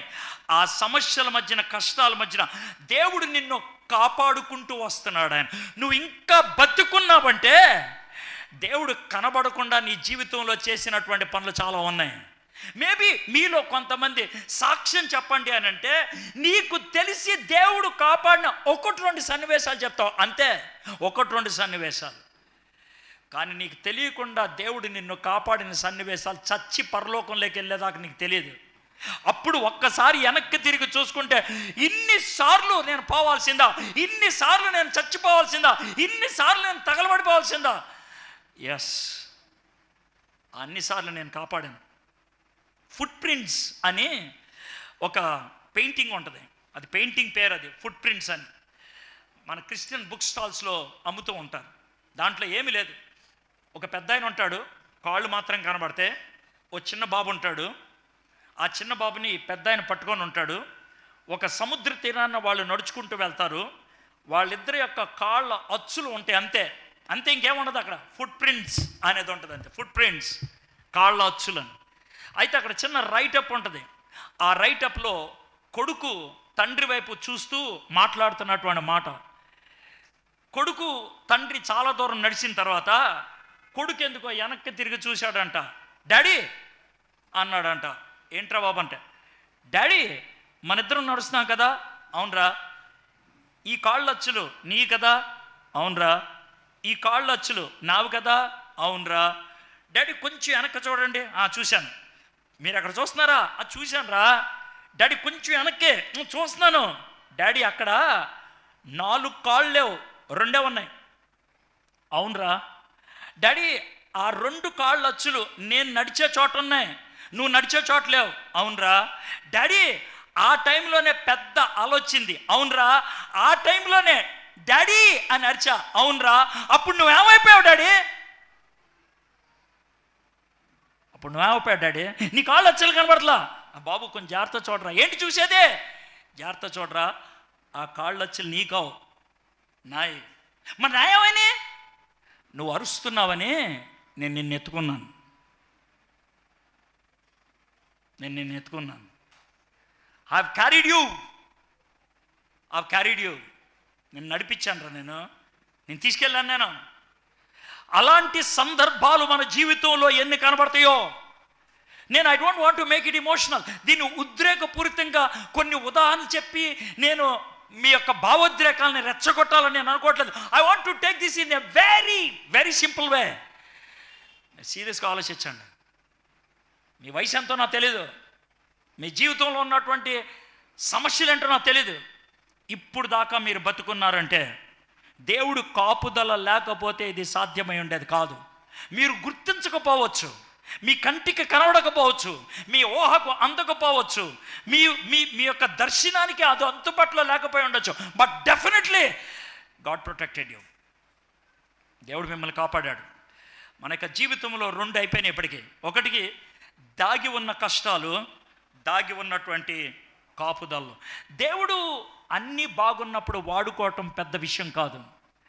దేవుడు యాక్సిడెంట్లను వాడుకోవటమే చాలా విచిత్రంగా ఉంటుంది. God uses accidents to make things right. దేవుడు మన జీవితంలో వచ్చేటువంటి ప్రమాదాలు, అవి ప్రమాదమే, అబ్సల్యూట్లీ యాక్సిడెంటే. కానీ ఆ యాక్సిడెంట్ దేవుడు ఎందుకు అనుమతి ఇచ్చాడంటే మన జీవితంలో పెద్ద ఇన్సిడెంట్ చేయటానికి. God allows accident into our life to make our life a great incident. What a beautiful thing it is. నీ జీవితంలో యాక్సిడెంట్స్ ఉన్నాయేమో, అది జరగకుండా ఉండాల్సింది, అలా అవ్వకుండా ఉండాల్సింది. ఓకే, అయిపోయింది. But God you allowed it. What for? దేవా నువ్వు అది అనుమతి ఇచ్చావు.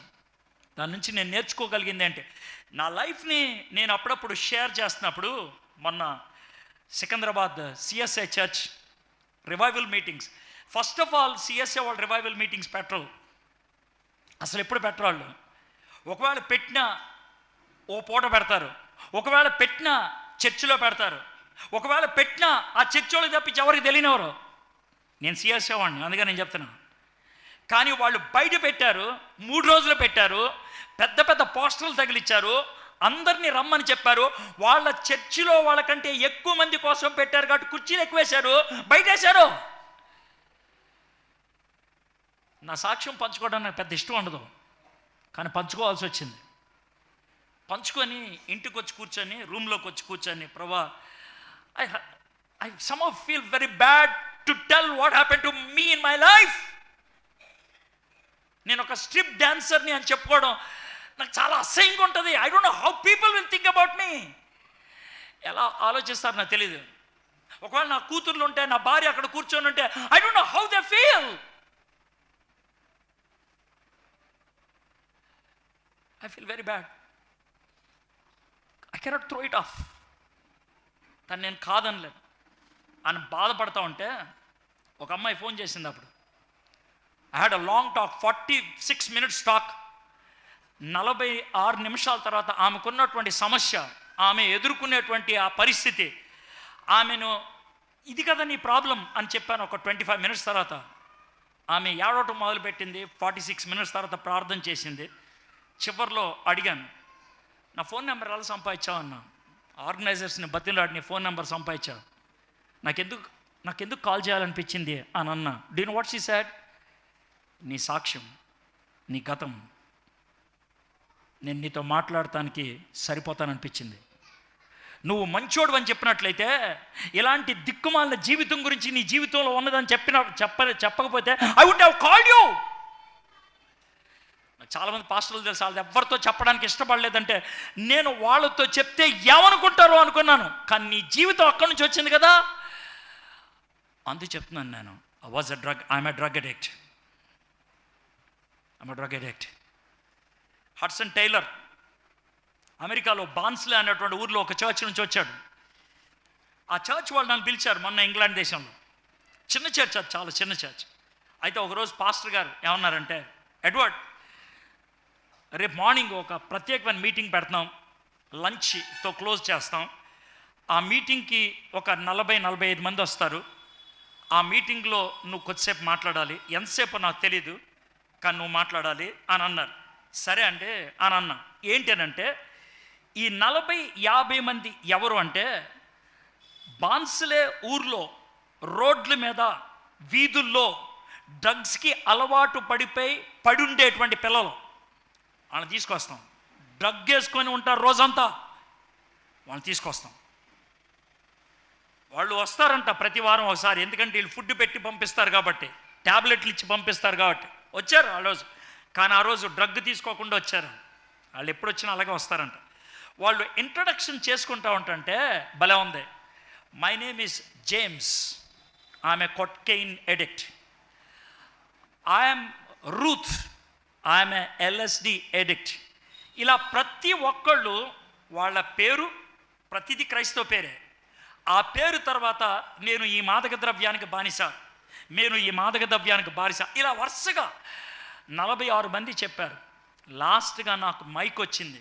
నేను మైక్ తీసుకొని అప్పుడు అన్నాను, I'm Edward, I'm a brown sugar X addict. నా ఇంట్రడక్షన్ అది. వాళ్ళ కళ్ళు చూశాను నేను. వాళ్ళు అందరూ ఇలా కూర్చున్న వాళ్ళు ఇలా ఎత్తి ఇలా చూశారు.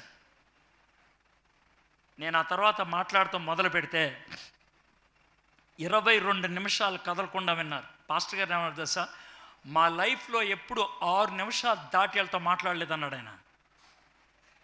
నేను ఎందుకు మాట్లాడగలిగాను తెలుసా? Because I was an ex addict. నేను గతములో అదే స్థితిలో ఉన్న వ్యక్తిని. I was able to talk to them. నేను మాట్లాడగలిగాను. 2 వ్యక్తులు ఆ రోజు యేసు ప్రభువుని సొంత రక్షకుడిగా అంగీకరించి మేము మానేస్తాం ఈ రోజు నుంచి అన్నారు. అది చాలు నాకు. నా జీవితం మాదక ద్రవ్యాల మధ్యన నడుస్తున్నటువంటి ఆ నేపథ్యంలో దేవుడు కంటికి కనబడకుండా నా జీవితంలో కలిగించినటువంటి ప్రమాదాలే కానీ, ఎలాంటి భయంకరమైనటువంటి పరిస్థితులే కానీ ఎందుకు కలిగించాడంటే, ఇట్స్ ఫర్ ఎ పర్పస్. ఒక ఉద్దేశంతో దేవుడు భద్రపరుచుకుంటూ వచ్చాడు. Now I'm coming to the last point, చివరి దాంట్లోకి మనం వద్దాం.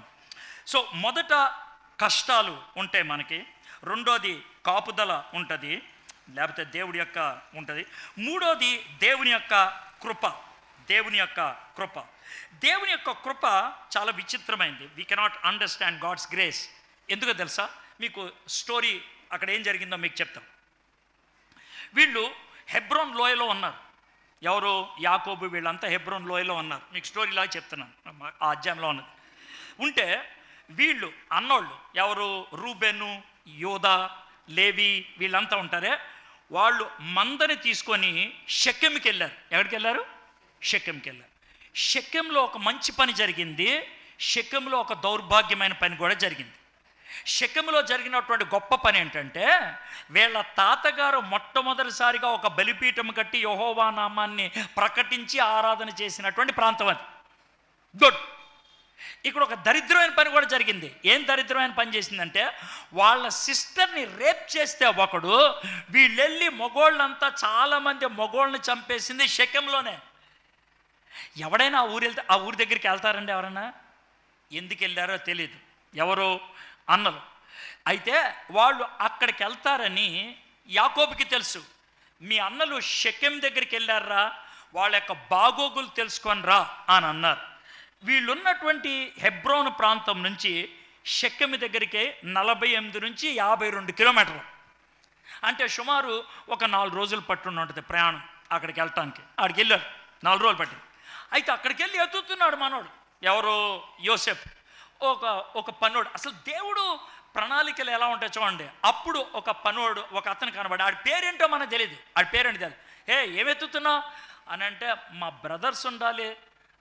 ఇది మొత్తానికి 10 మందో ఎంతమంది ఉన్నారని. అవును, వాళ్ళు ఇక్కడ గొర్రెలు కాసుకుంటూ ఉండాలి, మాది హెబ్రోన్ వ్యాలీ, అక్కడ నుంచి వచ్చామంటే. అవునా? వాళ్ళు మాట్లాడుకుంటుంటే విన్నానంటే. ఏమని మాట్లాడారు? అరే డోతాం వెళ్దాంరా అని అన్నారు. అవునా? మళ్ళీ అక్కడి నుంచి ఇంకొక 24 కిలోమీటర్లు వెళ్ళాడు డోతాన్, అంటే ఇంకో 2 రోజులు ప్రయాణం వెళ్ళాడు. డోతాన్ వెళ్ళాడు. అక్కడ మనోడిని చూసి ఆయన గుంటలో పడేసి చంపేద్దాం అని అనుకున్నారు, వదిలేసి. అక్కడ చాలా మతలబులు జరిగినాయి. వీడిని రక్తంతో చంపకూడదు, నీళ్లు దొరకకుండా చంపేయాలనుకున్నారు. ఏంటి విచిత్రమైన డైలాగులు వేశారు. అయితే ఆ విధంగా చంపకుండా రూబెన్ని వాడాడు, ఆ దేవుని కృప. ఆ తర్వాత ఇష్మాయిలీలు వస్తూ ఉంటే వీళ్ళకి అమ్మేద్దాం అనేటువంటి ఆలోచన వచ్చింది యోధా, అది దేవుని యొక్క కృప. అతన్ని ఆ ఇష్మాయిలీలకి అమ్మేసి పంపించేశారు, అది దేవుని యొక్క కృప. మీకు అర్థమైందా? ఇప్పుడు ఒక చిన్న మాట చెప్తాను చూడండి. మానవులకు వచ్చేటువంటి ప్రశ్న నాకు కూడా వస్తుంది, మీకు కూడా వస్తుంది, రానివ్వండి. ఏంటనంటే, అదే డోతాన్లో జాగ్రత్తమనండి, అదే ఊర్లో, అదో చిన్న గ్రామం ఇది జరిగినప్పుడు, 1000 సంవత్సరాల తర్వాత, 1000 సంవత్సరాల తర్వాత ఒక పట్టణం అయిపోయింది. యోసేపు విషయం జరిగినప్పుడు ఒక చిన్న గ్రామం, 1000 సంవత్సరాల తర్వాత ఒక పట్టణం అయిపోయింది. 1000 సంవత్సరాల తర్వాత ఆ పట్టణంలో దేవునికి సంబంధించినటువంటి ఒక ప్రవక్త ఉన్నాడు, ఆయన పేరు ఎలీషా. అదే ఊర్లో, డోతాన్ అదే ఊర్లో. ఆ ఎలీషాని చంపడానికని రాజుగారు సైన్యాన్ని పంపించాడు. మనోడు నిశ్చింతగా కూర్చొని ఇడ్లీ సాంబార్ వేసుకొని తింటున్నాడు. ఎవరో? ఎలీషా. పక్కన పనోడు ఉన్నాడు, ఇడ్లీలు తెచ్చినాడు, ఆడి పేరు గెహాజీ. వాడంటాడు, సార్ మీకు ఎలా తినబుద్ధి అవుతుంది సార్ ఇడ్లీ సాంబారు, చుట్టూ అంతమంది సైనికులు ఉంటే, చుట్టూ అంతమంది గన్నులు పట్టుకొని ఉంటే మీకేం భయం వేయట్లేదా అని అంటే, మనోడు ఇడ్లీ తింటే, ఏంట్రా ఏంటి నీ బాధ ఏంటి, కొంచెం నీళ్ళు తాగే. ప్రభా ఇటు కళ్ళు తెరు ప్రభా. 2 రాజుల గ్రంథం 6వ అధ్యాయం 2వ వచనం నుంచి, ఇటు కళ్ళు తెరు. అప్పుడు కళ్ళు తెరిస్తే గెహాజీ కనబడింది ఏంటి తెలుసా? అగ్నిరథాలు. ఒకవేళ నువ్వు ఎలీషాగా ఉంటావా, యోసేపుగా ఉంటావా అంటే, మనలో ప్రతి వాళ్ళు ఏమంటారు తెలుసా? సార్ ఎలీషాగా ఉంటాను సార్, ఎలీషా. మీకు విషయం తెలుసా? మిమ్మల్ని ఎలీషాకి తప్పించిన విధానంగా తప్పించడం అనేది చాలా సులభం, కానీ యోసేపు అనుభవం గుండా మిమ్మల్ని తీసుకెళ్ళటమే చాలా కష్టం. ఒక బైబిల్ పండితుడు ఈ విధంగా అన్నాడు, ఏమన్నా తెలుసా?